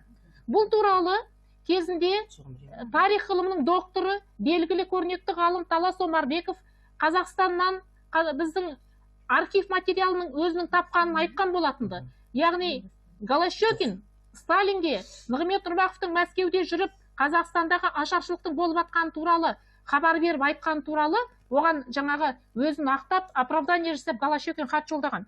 Міне соған біз тергеу құжаттарын көру арқылы көзіміз жетті. Яғни бұдан қандай қорытынды жасауға болады? Мәскеуде қызмет істеген қазақтың зиялылары қол қусырып отырған жоқ. Сонда Нығмет Нұрмақовтың тергеу құжатында айтады, сіз осындай Тұрар Рысқұлов барлығы ақылдасқан екен. Мынау аштық болып жатыр. Не істейміз? Қалай айтамыз? Қалай тоқтату керек? Қазақстанда адам өлімі деген керемет дейді. Сонда Тұрар Рысқұлов барлығымыз бірігіп жаңағы елден қол жинап, адамдардың қолын жинап, үлкен хат жазып, орталық комитетке, Сталинге айтуымыз керек. Мен осындай жұмыстармен айналысып жатырмын дейді. Содан кейін, бірақ Нығмет Нұрмақов 31-ші жылы, ол өзі сол жылы ғана жаңағы бүкіл ұлттар бөлімінің меңгерушісі болып сайланған. Сайлана салысымен сонда ұлтының мүддесі үшін басын бәйгеге алып түскенін көрсетеді. Ол хат жазбай, өзі кіріп, барлық мәселелермен орталық комитеттегі адамдарды Сталин таныстырған екен. Сонда жаңағы тергеуші сұрақ қояды, ал неге сіз хат жазбадыңыз дейді. Неге хат жазып солай қосылдыңыз ба соған дейді. Онда Нығмет Нұрмақов былай айтады, мен хатты жазбаған себебім дейді, бізді группировщина, топшылдыққа айыптайды дедім дейді. Ол рас, себебі Қазақстанда кезінде 25-30 жылдардың аралығында Филипп Голощекин ұлт мүддесін қорғаған қазақ зиялыларын Сәдуақасовшылдық, Рысқұловшылдық, Меңдешевшылдық, Сейфуллиншылдық деп бөліп бір-біріне қарсы салған болатын. Әрине, сондықтан Нығмет Нұрмақовтың айтып отырғаны дұрыс. Тағы да топшылдыққа айыптайды дедім да, мен өзім кіріп айттым дейді. Бұдан қандай қорытынды шығарамыз? Яғни 31-ші жылдың өзінде Нығмет Нұрмақов Қазақстандағы аштық жағдайымен орталық комитетті хабардар еткен, олар таныс болған, алайда ешқандай шара қолданған жоқ. Сондықтан ұлт зиялыларының тергеу құжаттары Кеңес үкіметіндегі ұлт саясатының дұрыс жүзеге аспағанын, олар ұлттық саясатты тек сөз жүзінде ғана жариялағандарын, ал іс жүзінде сол ұлт саясатын жүзеге асырғысы келген, ұлт мүддесін жүзеге асырғысы келген зиялылардың барлығын қуғындағанын көрсетеді. Яғни кеңестік ұлт саясаты ол бұрынғы патша үкіметінің кезіндегі отарлау саясатын әрі қарай жүзеге асырды. Бетін бір көмелеген отаршылдық болып шықты. Ешқандай, мысалы, мынандай мәселе айтқым келеді. Біз 20-30 жылдардағы кеңес үкіметінің кезіндегі халықтың жаппай сауаттануы, оқу орындарының ашылуы, оны жоққа шығармаймыз. Оның барлығы рас. Қазақстанда басқа ұлттармен бірге сауаттанды, дамыды, индустрияландыру жүре бастады. Алайда, бұның барлығы жасалу керек еді. Біріншіден қарап отырсақ, халықтың сауаттануы кеңес үкіметінің өзінің саясатын жүргізу үшін оның өзіне қажет. Өйткені сауатсыз халықты ешкім басқа өзінің кеңестік саясатты оқытып, түсіндіріп, әрі қарай жүзеге асыра алмайды ғой. Сондықтан халыққа кеңестік билікті жүзеге асыру үшін сауатты болу біріншіден қажет болды. Әрине, бұл бізге де жетістігі көп. Одан кейін мәдениетті айтамыз. Мысалы, 1936 жылғы Москвада жүрген қазақтың әдебиеті мен өнерінің 10 күндігін біз тарихтағы қазақ мәдениетінің жарқын беті, жасампаздығы деп айтамыз. Ол рас. Алайда осы кездегі Мәскеудегі мынау «Известия» газетімен таныссақ, жалғыз біз ғана өткізгеніміз жоқ. Украинада өткізді, жаңағы Дағыстанда, Грузияда өткізді сондай 10 күндікті, Өзбекстанда өткізді. Міне сондықтан да мынау газеттің бетінде жазылып жатты. Көрдіңіздер ме? Кеңес одағындағы ұлт саясатын қараңыздар. Қандай жасампаз деп. Ал егер шынымен ұлт саясатына өздерін өзі басқаруға мүмкіндік беретін болса, неге тура келесі бір жылдан кейін ұлттың қайраткерлерін, ұлттың қаймақтарын халық жауы деп қырып салды? Ендеше біз мынау мәдениетті дамыту, бір коренизация, жергіліктендіру деген мәселелерді бізге беруге кеңес үкіметі осындай ұлттарды, мінекей, кеңес үкіметінде, кеңес одағында барлық ұлттар тең тұрады дегенде осындай бір жеңілдіктер, мәдениетте, жергіліктендіруде, жаңағы жергілікті қазақ тілінде айтайық, іс қағаздарын жүргізуде соны беруге мәжбүр болды деуге болады. Ал шындығына келгенде 36 жылғы конституцияға қарасақ, конституция бойынша Қазақстан одақтас республика болды. Одақтас республиканың құқы бар. Кеңес одағының құрамынан кез келген уақытта шығып кете алады деген. Біз мысалы осы баптың күшін пайдаланып 91 жыл ешқандай қантөгіссіз шығып кеттік. Ендеше одақтас республикалардың сондай құқықтары болғандықтан да ұлт зиялыларының тегеурінді қызметінен де олардың ұлт мүддесін бар жанымен қорғағандықтан да бірінші кеңес үкіметіне қашанда басып бағындырып отыру үшін, ұлтты жасыту үшін белгілікті бір мәдениет, білім сияқты жеңілдіктерді жасай отырып, алайда шын мәнінде ұлтты отарлауды, жаңағы төмендетуді, орыстандыру саясатын жүргізді. Міне сондықтан біз тергеу құжаттары арқылы кеңес одағының ұлт зиялыларының тергеу құжаттары арқылы кеңес одағының нақты ұлт саясатының бет-пердесін көреміз. Біз оны 91 жылға шейін тәуелсіздік алғанға шейін көріп келдік. Кеңес үкіметінің кезіндегі жеткен жетістіктеріміз көп өте. Біз жоққа шығармаймыз. Сонымен бірақ нақты репрессияға ұшыраған ұлт зиялылары не себептен ұшырады дегенде, олардың ұлт мүддесін қорғауы мен кеңес үкіметінің ұлт саясатының қабыспауы, үйлеспеуі.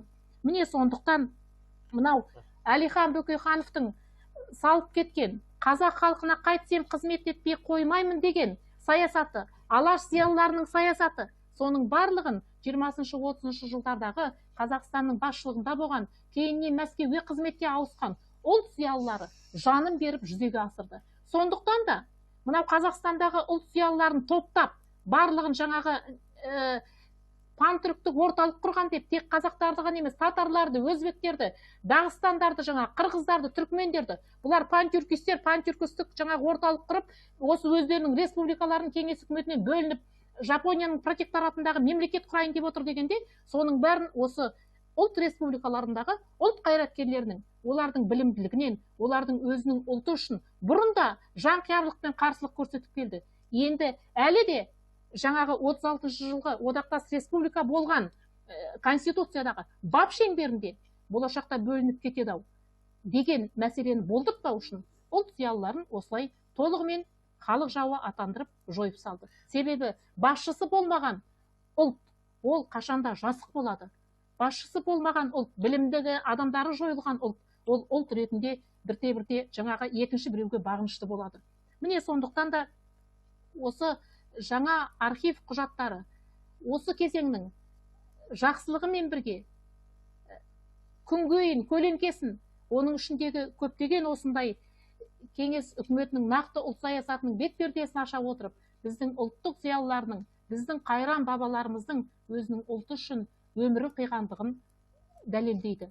Енді ұлт саясатын шындығымен айтқанда, мінекей сол тергеу құжаттарындағы біз ұлт саясатына көзіміз жетті, қалай шынымен де іске асқандығын 91 жылға дейінгі Қазақстанның өзінің ұлт ретіндегі тілінен айырылуы, діннен айырылуы, Қазақстанның экономикасының тек шикізаттық бағытта болуы, 91 жылға шейін әрбір түскен жаңағы экономикадан түскен пайданың тек 2% Қазақстанның бюджетіне түсуі, біздің әлі күнге шейін сол шикізаттық жаңағы бағыттан еңсемізді экономикалық жағынан көтере алмай келе жатқанымыздың әргі түп тамырының барлығы кеңес одағының ұлт саясатының жаңағы отаршылдық сипатта болуында. Тыңдағандарыңызға рахмет. Рахмет Сәуле Сендікқызы баяндамаңызға. Құрметті қатысушылар, егер де сұрақтарыңыз болса, баяндамашыға онда қоюға болады қазір. Кешірсеңіз сұрақ қойсам ма? Болады. Қайырлы күн бәріне, бәріңізге бұл жерде тыңдап отырғаныңызға үлкен рахмет. Және бұл жерде менде сұрақ туындады. Бізде уже тәуелсіздік алғанымызға 91 жылдан бері 30 жыл болды міне. 30 жылдан бері осы ақпараттардың бәрі мысалы жүйелі түрде қарастырып жатыр жылдан жылға бізде кітапханаларда ақтарып, мысалы архивтерде ақтарып. Алайда түсінетін нәрсе, бізде кеңес сол кезде репрессия кезінде мысалға осы Карловка Алжирге жабылғандардың көбісі бізде именно қазақтың артына арыз түсіру арқылы түсірді. Көбісі қазақтардың көбісі, мысалға интеллигенция өкілдерінің көбісі. Ол Москвада тұрған бізде Сталиннің көмегі емес, осы қазақтардың ішінде бізде ауызбіршіліктің, мысалы көремаушылықтың көбінен осы ақын жазушылардың бір-біріне деген мысалға арыздар түсіру арқылы осы Карловка жабылған болатын. Мысалға тәуелсіздік алғанымызға 30 жыл болды, алайда 30 жылдан бері тура осы тақырып бойынша ешқандай информация мысалға көрген жоқ. Тек қана ютубтың арасында мысалға тек мысалға сұлулықтар, мысалы ауызекі сөздер ғана жүреді, алайда осы туралы нақты зерттеулер жоқ та. бірақ бізде уже 30 жыл өтіп кетті. Именно осы тақырыптар туралы осы бізде арамызда мысалы доценттер, мысалы профессорлар отыр, осы тақырыптар бойынша зерттеулеріңізді сұраймын да, бізде мысалы қарап тұратын болсақ қызық тақырып. Мысалы отырғандардың көбісі мысалы 30 жылдан бері осы тақырыптар мысалы жүйелей отырып тыңдап келе жатыр, алайда осы бізде мысалға менің өзімнің бауырым мысалға осы сатқын ақын жазушы мысалға соның шығармаларын оқыған қалмаймын мысалы мен үшін. Себебі неліктен сатқын мысалға дамиды, мысалға одан өзіндік өмірлік тәжірибе алады деген секілді ғой. Мысалға ертеңнің елдің ертеңін ойлау үшін мысалы біздің жастар ол келесі алдыңғы өткен тарихтан өнеге алу керек, тек қана оны ести емес, оны тәжірибеде қолдана білу керек қой. Мысалға сондай бір мысалы халықтың ішінде сатқындар мысалы көреалмаушылық көрсеткендер адамдардың мысалға былай тарихтың бетіне қалдырып қою керек. Мысалы Хрущевтің ескерткішін орнатқан кезде бір жағын ақ, бір жағын қара қылып қойды ғой. Яғни оның бір жағы жақсы істерде болды, жаман істерде болған секілді. Яғни тарихтың бетіне солай қалдыру керек секілді менің ойымша. Сондай зерттеулерді жүргізсеңіздер мысалға сол тақырыпқа деген. Тыңдағандарыңызға рахмет.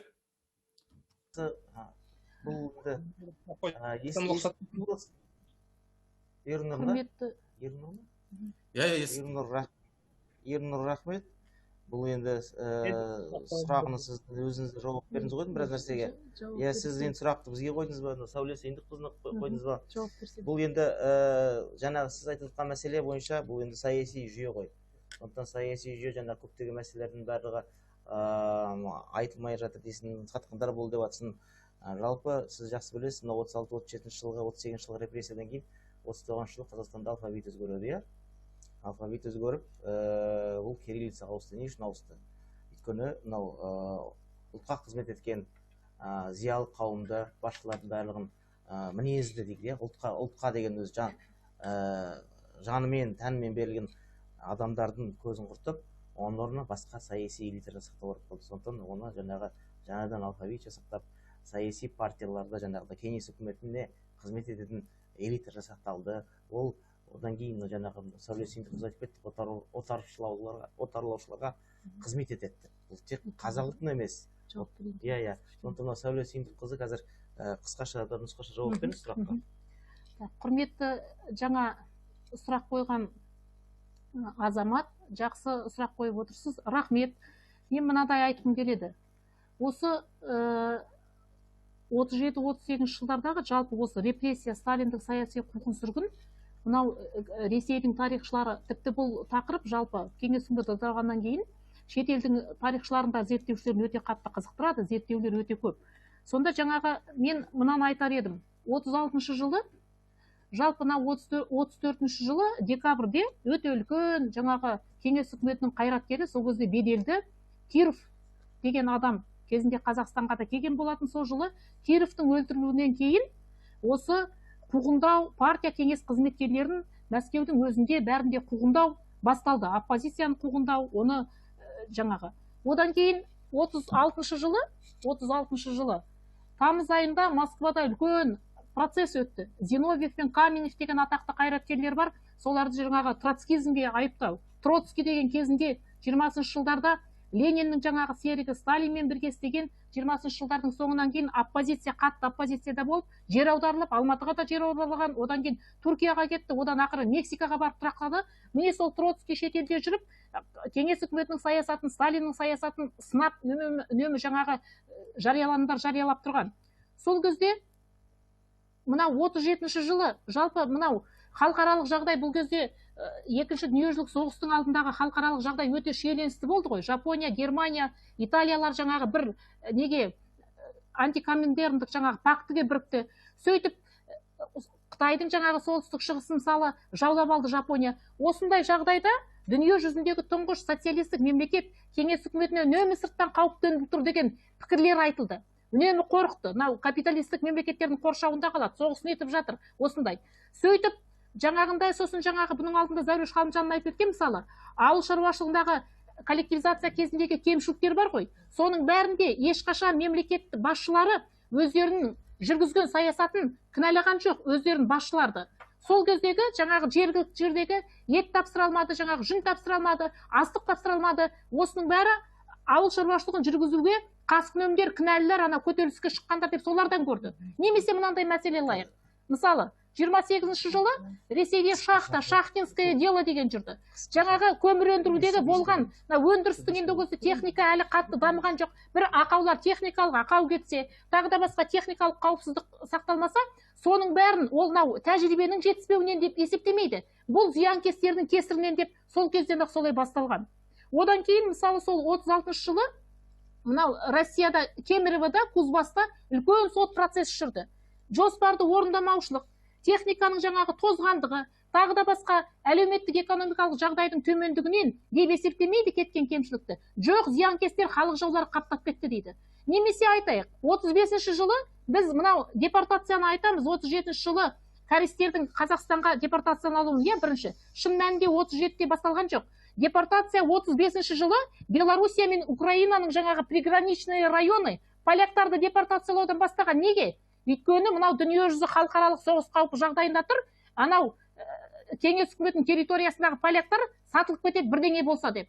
Осындай неше түрлі кеңеске қарсы тыңшылар, жаңағы шпиондар, нелер сосын террористер, осындай адамдарды жіктеп тоқтап, тіпті тағы да айтамын, өндірістегі ақаулардың өзін ол бір кеткен маманның кемшілігінен емес, бұлардың бәрі кеңес үкіметіне қарсы жау деген. Осылай топтап қуғындау содан басталды.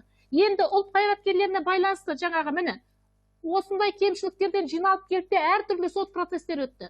Ал енді 37 жылдың басында Москвада ақпан наурыз пленумы болды.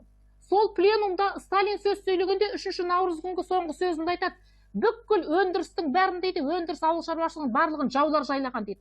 Бұлар біздің өндірісті дамытпай отыр. Бұлар техниканы әдейі бүлдіреді, жоспарды әдейі орындамайды. Сондықтан тіпті ана НКВД-ға болашақта не істейтініне жоспар бағыт берді, қарқын берді. Осылардың бәрін құрту керек деген. Енді бұл жерде ұлт қайраткерлері қандай категорияға кірді? Жаңағы Сталиннің күдігі бойынша кеңеске қарсылар, кеңеске қарсы ой пікір айтушылар.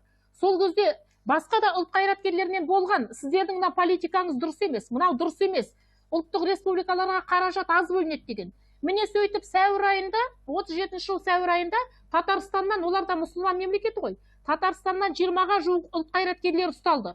Сендер бұлардың барлығы түркі татар пантюркистік орталық құрыпты деп. Солардың басшысы Габидуллин деген болған. Ол кейіннен Москвада жұмыс істеді. Міне сол пантюркистік деген тізбекке келді де қазақтарды да өзбектерді де қосты. Түсінесіздер ма? Цепочка бір-бірімен жалғастырып. Өйткені бұлардың барлығы сол кездегі ұлттық мүддені қорғаған. Анау жаңа біз айттық қой, Қазақстандағы индустрияландыруға қарсы, коллективизацияға қарсы пікір айтқандар. Енді жаңағы сіздің сатқын деген, мен міне сізге түсінікті жалпы ұлт зиялыларын қандай топтарға біріктіргенінің негізгі шығу көзін айтқым келіп тұр. Пантүріктік, мысалы Тұрар Рысқұловтың кезіндегі 20 жылы біртұтас Түркістан идеясын ұмытпай, соның бәрін сол жерге жинады. Алашордашылардың идеяларын ұмытқан жоқ, кешірім жасалғанмен.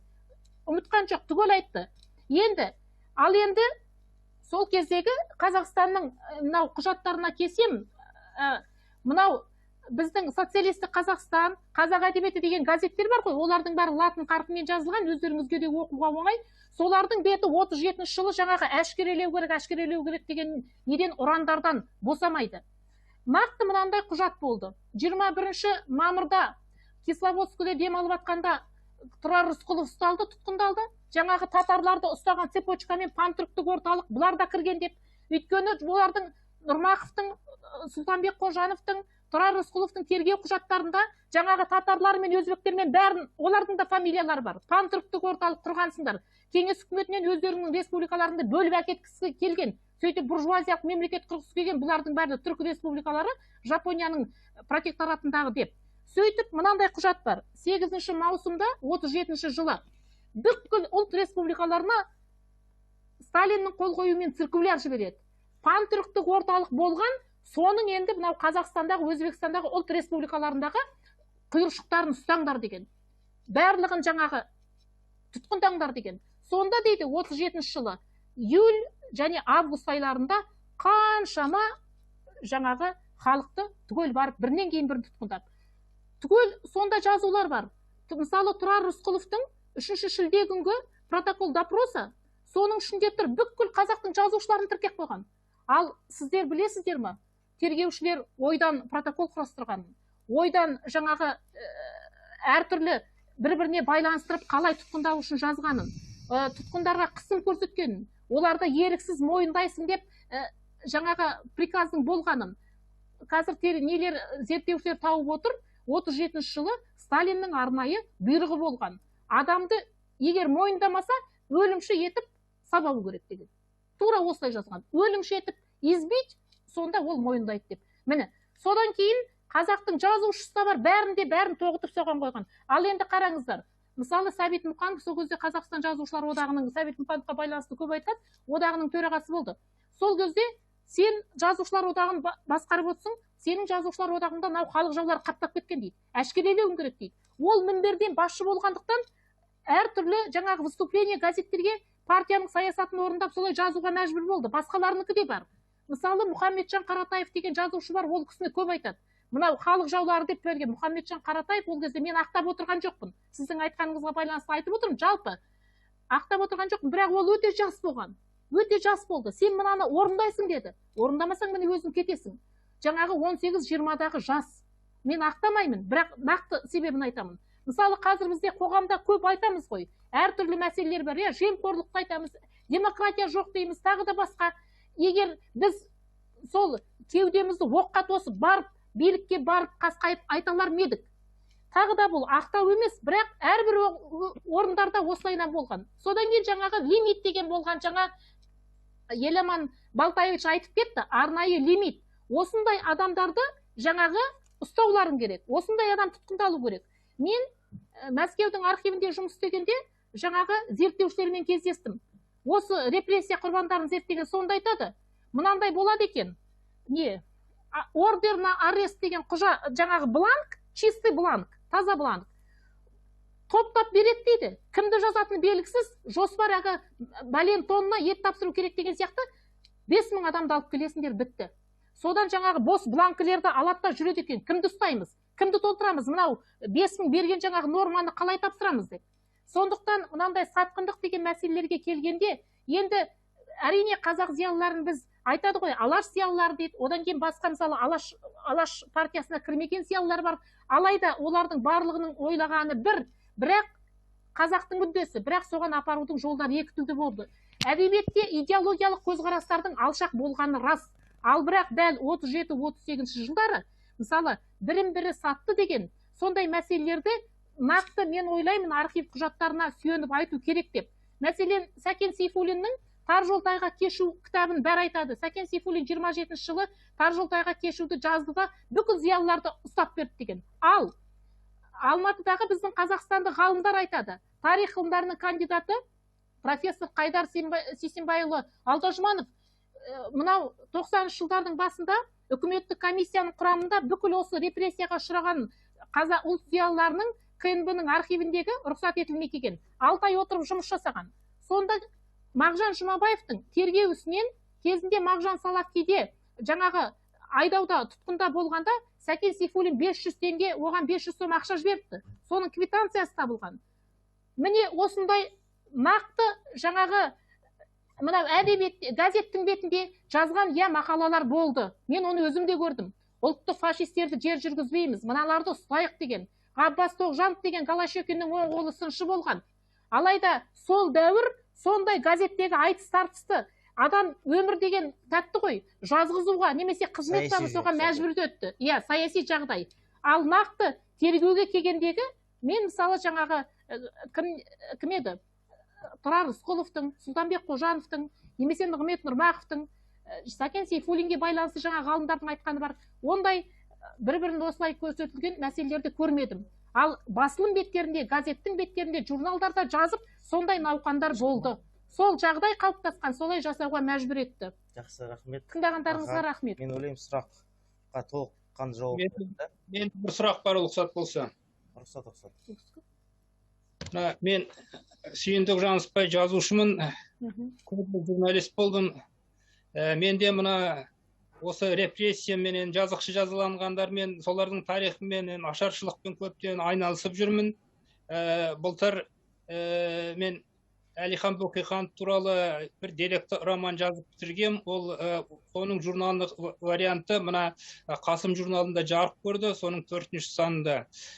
Негізі айта кететін болсақ, бұл репрессия, жазықшы жазалау дегеннің өзі 3 сатыға бөлінеді, 3 бөлімге бөлінеді деп айтуға болады. Оның біріншісі жаңағы жазықшы жазалау, соттау, ату жазасы болса, екіншісі жаңа жаппай ашаршылық болды, үшіншісі жаңа депортация, бүкіл халықтарды көшіру, жаңағы немістерді көшірді, корейстерді көшірді, кабардин-балкардарды көшірді, қарашай шеркестерді көшірді, шешендерді көшірді деген сияқты. Мінекей сол жаңа менің айтайын дегенім, жаңа осында сөйлеп кеткен Зәуреш Қалымжанқызы Қазақстандағы ашаршылықта геноцидке жатқызуға болмайды деген сөз айтып кетті. Жаңа Украинаны ғана жатқызуға болады, онда құжаттар бар, Қазақстанда құжат жоқ деп. Қазақстанда құжат жоқ екені рас, бірақ дегенмен де сол дәл сондай қазақтарды қыру керек деген құжат болмағанменен соған апарған, соған итермелеген құжаттар болды ғой. Жаңа мына Сәуле Сүйіндікқызы айтып кетті ғой.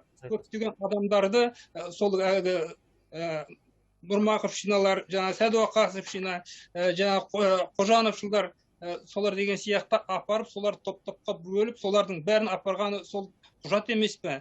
Міне осыған байланысты жаңағы сұрақ қояйын дегенім, Сәуле Сүйіндікқызы, сіз қалай ойлайсыз, бұл осыған келісуге бола ма Қазақстанда геноцид болмады дегенге? Құрметті Сүйіндік аға, сіздің кітабыңызды алып оқу керек, өте қуаныштымын, ол бабаларымыз туралы осындай жарыққа шығып жатқанына. Енді мен сізге айтайын, бұл Зәуреш Ғалымжанына үлкен осы нені зерттеген ғалымдар бар жалпы. Көп Зәуреш Ғалымжанына қазір бұл кісі зерттеп жүр үлкен. Содан кейін жалпы Қазақстандағы жаңа Талас Омарбеков айтып кетті ғой. Жұлдызбек Абылқожин, Манаш Қозыбаев, сосын Қайдар Алдажұманов, бұл кісілер өте үлкен зерттеулер жүргізген. Енді мен нақты өзім бұл аштық тақырыбымен айналысқан жоқпын. Мысалы, ол үшін мынау үлкен қазір өте осындай таласты проблема, бұнымен көп шұғылдану, терең зерттеу керек. Ал Қайдар Сейсенбаевичтің, жаңағы Алдажұмановтың зерттеулері бойынша Талас Омарбеков екеуінікі де бірнеге тоғысады. Мынау сол жылдары Қазақстандағы жаңағы аштық ұшырағандар саны 2.300.000 дейді. 2.300.000 дейді саны. Бұл кісілер бұны этноцид деп сондай баға бердік дейді. Неде де интервьюлері берген нелері бар. Ал енді колхоздастыру, бұлай қарағанда халықты жаңағы отырықшыландыру, халықтың ата кәсібінен жаңағы айыру, ол енді шындығында да ұлттық, бүкіл жаңағы мен айтып өткен ұлттық саясатқа бәріне қарсы. Осының барлығын бірақ Қазақстанда жүргізу үшін нақты кезең-кезең берілді ғой. Бірақ ол кезең-кезең ондай уақытпен санасқан жоқ, ешкім шашалдаса бас алатындар бір ортаға оның бәрін жылдам жоғары жаққа жағымпаздан тез орындау солай керек болды. Енді осы жерде жаңа бірақ Зәуреш Ғалымжанова айтты, ол құжаттарда бар. Мен тағы айтам, өзім аштықты зерттегем жоқ, бірақ зерттеушілердің еңбектерімен танысқанда, мынау Қазақстан басшылығындағы болған адамдарда осы негізінен ауыл шаруашылығын ұжымдастыру бірінші Россияда басталу керек деп қабылданған екен. Соған бірақ ешкімде бұның соңын жаман болады деп ойламайды ғой. Қазақстанда да бұны жүргізу керек. Мұны бір мәдениеттің түрі, яғни отырықшылыққа орналасса, отырықшылыққа айналса мәдениет дамиды деп Қазақстанда да өткізуді осындай жылдамдатыңдар деген Қазақстан басшыларынан, ана жаңағы жоғарғы жақта жүрген басшылардың арасынан солай айтылған мәселелер бар деп сондай құжаттарға жаңағы сүйенеді. Ал енді мынау неге келсе, мысалы, осы қазір аймақтар бойынша зерттеулер жүргізіп жатыр ғой, биылғы біздің облыстанда комиссия құрылды. Қайдар Алдажұмановтың зерттеуі бойынша сол 30-32 жылғы ашаршылық кезінде біздің осы Қарағанды облысында, мынау біздің аудандардың барлығында енді халық қырылып жатыр ғой, ауылдар, қазақ ауылы. Олар күн көріш үшін бір талғажу нан іздеп осы Қарағандыға келмек болған барлығы. Сонда дейді, осы Қарағанды қаласының қазіргі тілмен айтқанда әкімі Иванов деген Қарағандының 4 жағынан 30 шақырым қалаға жетпейтін пулеметті қойып қазақтарды жібермей қырғызған. Кәдімгі целенаправленно, мақсатты түрде қалаға өткізбей, Қарағандыға солай өткізіпті. Міне сондай жаңа зерттеулер шығып жатыр. Енді ол кісілердің берген жаңағы бағасы этноцид дейді. Әлі биылғы мен ойлаймын, мынау 20-шы жылғы 24 қарашадағы президентіміздің жаңа шыққан саяси қуғын-сүргін құрбандарын ақтау бойынша әлі де толық материалдар шығып, толық бағасын береді деп. Өзім толық кірісіп осы мәселемен айналыспағаннан кейін, халық, бірақ біздің халық Қазақстандағыдай қырылған ешкім жоқ. Қазақстан халқы өте көп қырылған. 2.300.000 халық қырылды.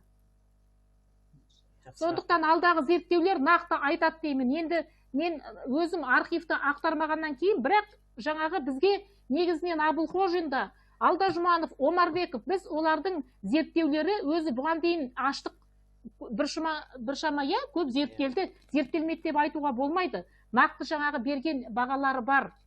Сүйіндік аға, Көп рахмет. сіздің сұрақ ол енді үлкен маңызды сұрақ деп есептейміз. Сондықтан біз оны да түсініп отырмыз.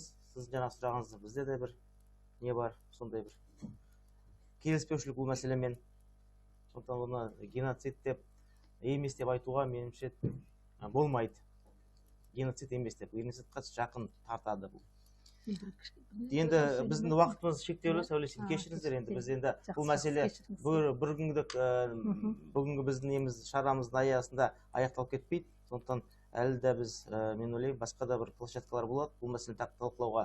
Ендігі мынау күн тәртібінде сөз кезегі Нұр-Сұлтан қаласының алаштанушысы, балалар жазушысы, әдебиет сыншысы, Қазақстан Республикасының үкіметінің дарын мемлекеттік жастар сыйлығының лауреаты Елдос Нүсіпбайұлы Тоқтарбай деген белгіленген күн тәртібінде.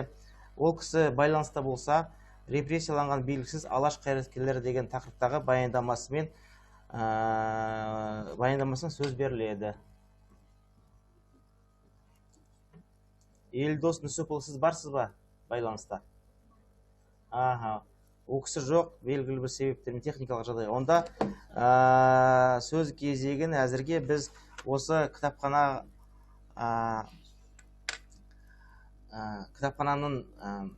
маманы, сирек кітаптар мен қолжазбалар және музей жәдігерлері бөлімінің кітапханашы Шпанова Жанат Рымпылқызына беруге рұқсат етіңіздер.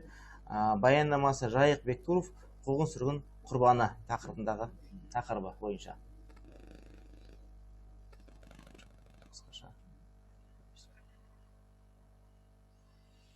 Сәлеметсіздер ме, оқырмандар? Саяси қудалау мен жазалау дәуірінің ауыр кезеңінде қазақтың бетке ұстар оқыған зиялы азаматтардың көпшілігі сталиндік қуғын-сүргіннің құрбаны болды. Соның бірі Қарағанды қаласының көрнекті қаламгері, көненің көзі, дананың өзі, журналист, аудармашы, дарынды зерттеуші, бүкіл одақтық жағрафия қоғамының мүшесі Жайық Кәгенұлы Бектұров болатын. Жайық Кәгенұлы Бектұров 1912 жылы 15 қазанда Ақмола облысының Ақкөл ауданы Амангелді ауылында дүниеге келген. Жайық Бектұров облысымыз бен республикамыздың әдеби және мәдени өміріне зор үлес қосқан тұлға. Жазушының құрметіне 2001 жылы Қазақстан Республикасы қаулысымен Қарағанды облыстық жасөспірімдер кітапханасына Жайық Кәгенұлы Бектұровтың есімі берілді. Жол жоралғысы, өткел, ақиқаты осы еді, енеден ерте айырылған төл секілді, таңба сияқты елеулі шығармалары жарық көрді. Сталиндік лагердің азабын тартқан қаламгер 1942 жылы мамыр айында қамауға алынып, КСРО НКВД-ның айрықша кеңесінің шешімімен РСФСР қылмыстық істер кодексінің 58 бабымен сырттай 10 жылға кесіліп, солтүстік Оралға Евделаг лагеріне жер аударылды. Лагерде Жайық Бектұров өзінің шыдамдылығы мен ізденгіштігімен тоқтатқан емес. Қолда таза қағаз деген атымен жоқ, қайыңның қабығында цемент орайтын қатырға, қара қағаз, қолға түскен газет кітаптардың қиындыларына жазатын едік дейді естелігінде. Соның арқасында 1942 жылы ақпан айында КСРО НКВД-ның айрықша кеңесінің шешімімен 10 жылдан 5 жылға қысқартқаннан кейін 1947 жылы 25 мамырда аман есен бостандыққа шығады. Түрмеден шыққаннан кейін Жайық Бектұровтың тұрмақ түгілі оған 112 километр Астанаға тақауға құқы болмады. сол кезде НКВД-ның ешқайдан жұмыс бергізбей, қолына паспорт та бермей, соңынан қайтадан түскен болатын. Сондықтан Жайық Бектұров аман-есен еліне оралса да адам айтқыс бейнет көреді. 1948 жылдың аяқ кезінде Талдықорған қаласына келіп жұмысқа орналасады. Жабылған жала 1955 жылы Қазақ ССР жоғарғы сотының президиумының шешімімен күшін жойып, ал 1988 жылы 22 тамыз айында Қазақ ССР жоғарғы соты президиумының шешімімен қылмыс құрамының болмағанын іс жүргізу жұмысы тоқтатылады. Жайық Бектұров 1993 жылы 21 қыркүйегінде жоғарғы соттан ақталғандығы туралы анықтама алады. Қазақстан Республикасының 1993 жылы 14 сәуірдегі саяси қуғын-сүргін құрбандарын ақтау туралы заңының негізінде Жайық Бектұров ақталады.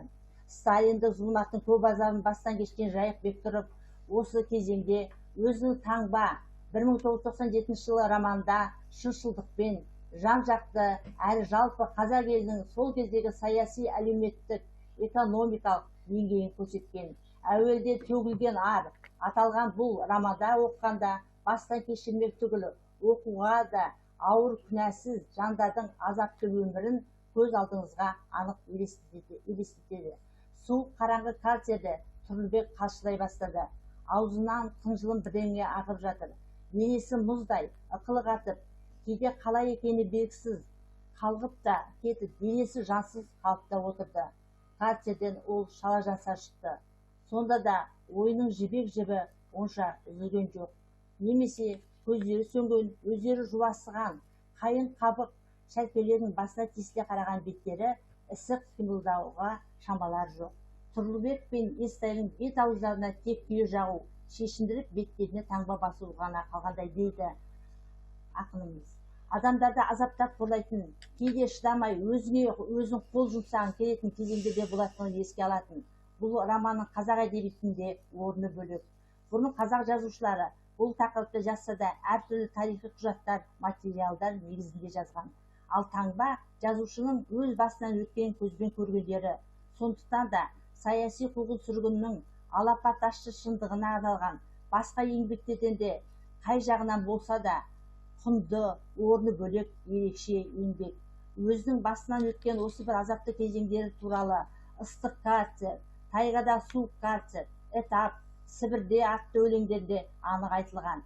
Әдеби зерттеу жұмысы Жайық Бектұровтың шығармашылық өмірінде маңызды орын алады. 100-ден астам қазақ зиялыларының тағдыр талайын баяндап зерттеп, бүгінгі мерейтойына байланыстырып, бізге еш сызатсыз жеткізді. Жайық Бектұров алаштың азаматтарын елімен қауыштырған Ахмет Байтұрсынов, Міржақып Дулатов, Сәкен Сейфуллин, Мағжан Жұмабаевтар бейнесін шаң түсірмей, ескіртпей естелігімен, ізденісімен қазіргі келешектегі ұрпаққа ұлы бейнелерін анық қалдыру жолында үлкен еңбегі болды. Сәкеннің соңғы сәттері, Үш Әлекең, Шүбекпен және Бөкейханов мақалаларында алаш арыстары туралы естеліктер баяндалады. Бұл еңбектердің құндылығы сол, алаш арыстары туралы көлемді зерттеулерде көз көргендерін жазып алуы. Айталық Сәкен Сейфуллин туралы қаншама құнды деректерді Сәкен Сейфуллин жадының ауызба-ауыз жазып алғаны. Жайық Бектұров өлім мен тірінің арасында жүріп рухани күшінен, сәулелі ақыл ойынан, шығармашылық қабілетінен айырылмағаны, одан кейін жан-жақты қызу өмірі кешіп, одан әрі бастағандарын жалғастыру таң қалдырарлық, келешек ұрпаққа үлгі боларлық қасиет. Назарларыңызға рахмет. Көп рахмет Жанат Рымқұлқызы баяндамаңызға. Енді жалпы біздің бүгінгі күн тәртібінде белгіленген қатысушылар баяндамасымен сөйлеп жасап болды. Сондықтан енді біз көзіміз бүгін жетіп отыр. Осы репрессия, ашаршылық мәселесіне бүгінгі күні біздің қоғам қайраткерлері, ғалымдар дұрыс баға бермесе, ертең болашақ жастарда дұрыс қисынсыз пікір қалыптасады, объективті емес. Сондықтан біз енді бүгінгі жиналған осы тақырып аясына талқылауға жиналған уақытымыз осымен аяқталды.